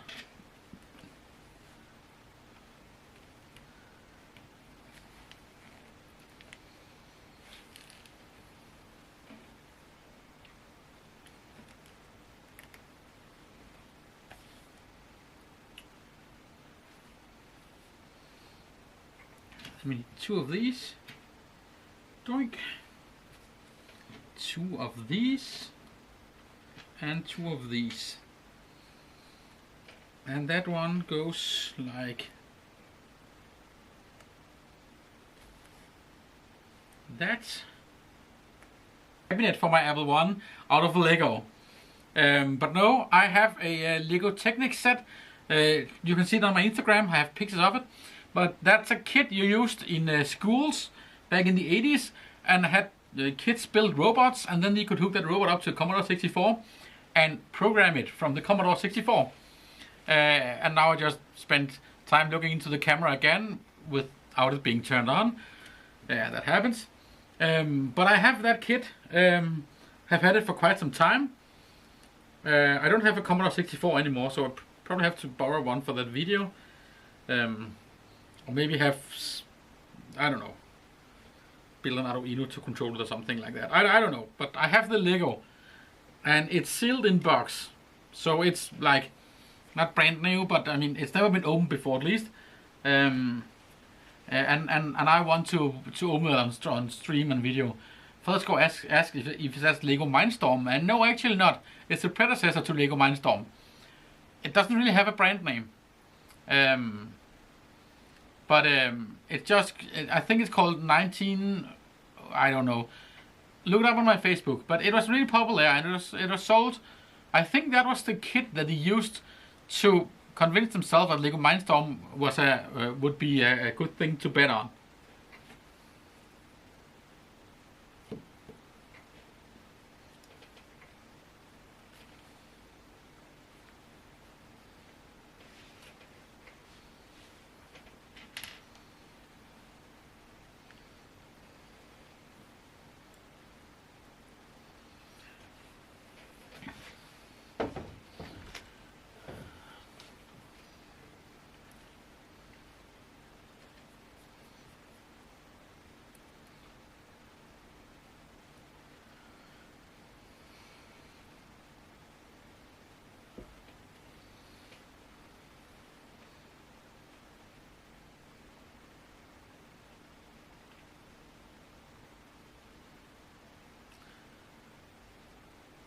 Indeed, there was something before Lego Mindstorm.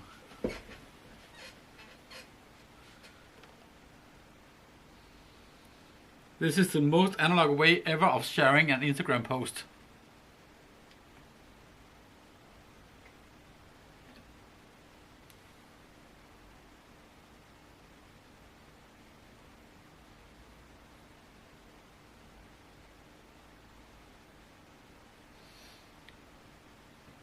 You see it? If you want to see a better picture, go to my Instagram yourself. But yeah, I never got to play with it as a kid. So now as an adult, I own my own set. And at some point I will get to that. And that's still part of my collection, because it was a fully Danish product. So that's within the limitations of my current collection.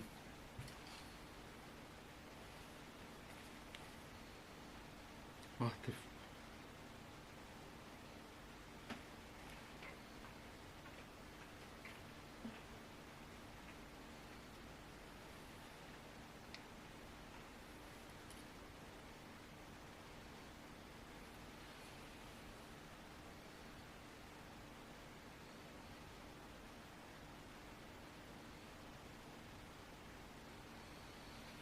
Oh yeah, I no actually. So Fredskov says that I could, as a comment to the most analog way ever of sharing an Instagram post, he says, "I'm sure you could make a rig that prints a post out on one of those Polaroid cameras."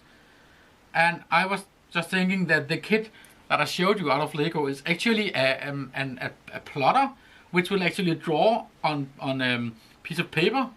So I could make a program that would draw the Instagram post on the Lego plotter, and then I could film that Lego plot. That would be more analog. I'm trying to figure out how this one goes in here, like that.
Yeah, David says, that's life. We couldn't buy cool stuff as children, but we can now.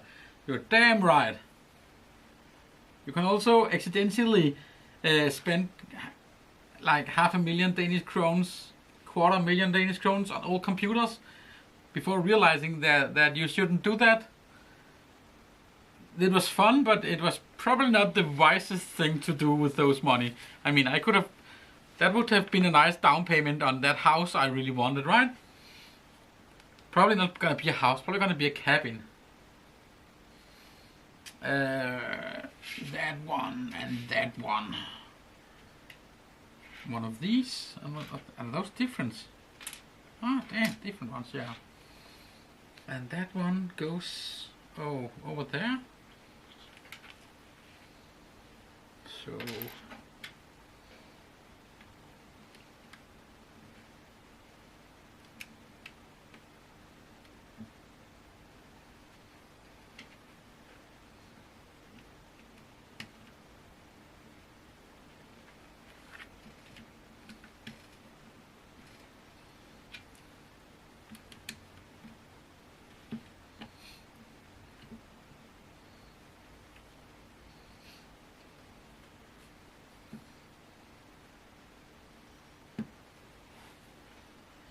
Page 99.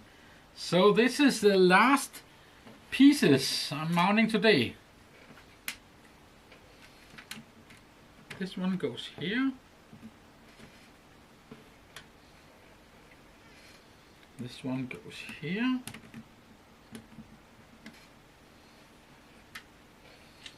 And this one goes there.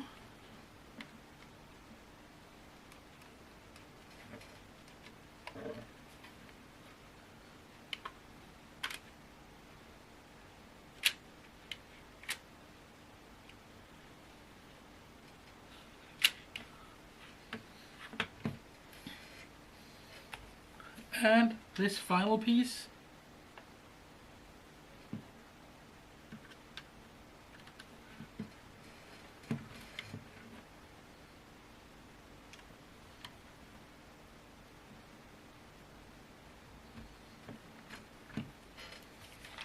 Now, next page, ask for bag number 5.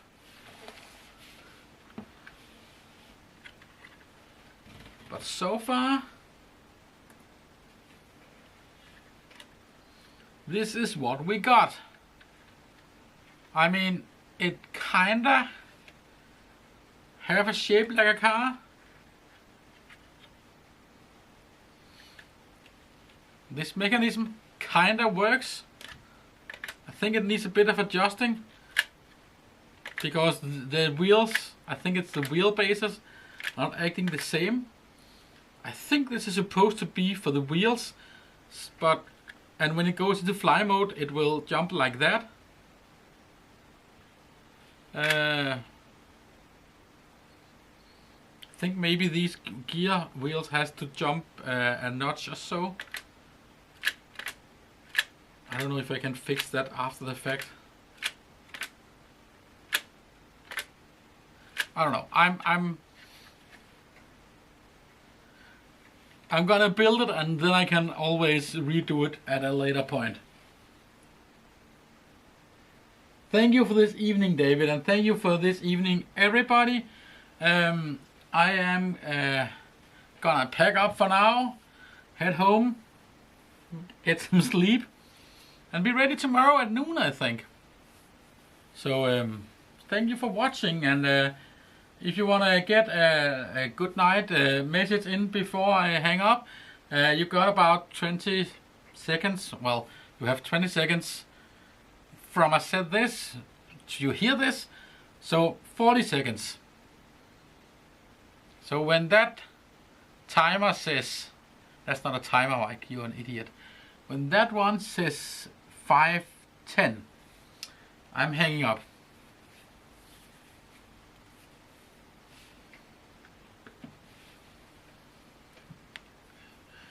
See ya, Martin.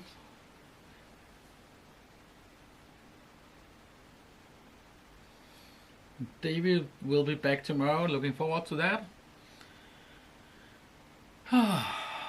Oh, I'm so tired now. But that's fun. I haven't had this much fun since last time I built Lego 20 years ago. Good night, Leica. Thanks for watching.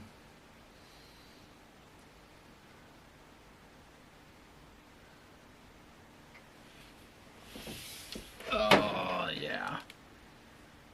How is it? I need to hang up on YouTube first, right?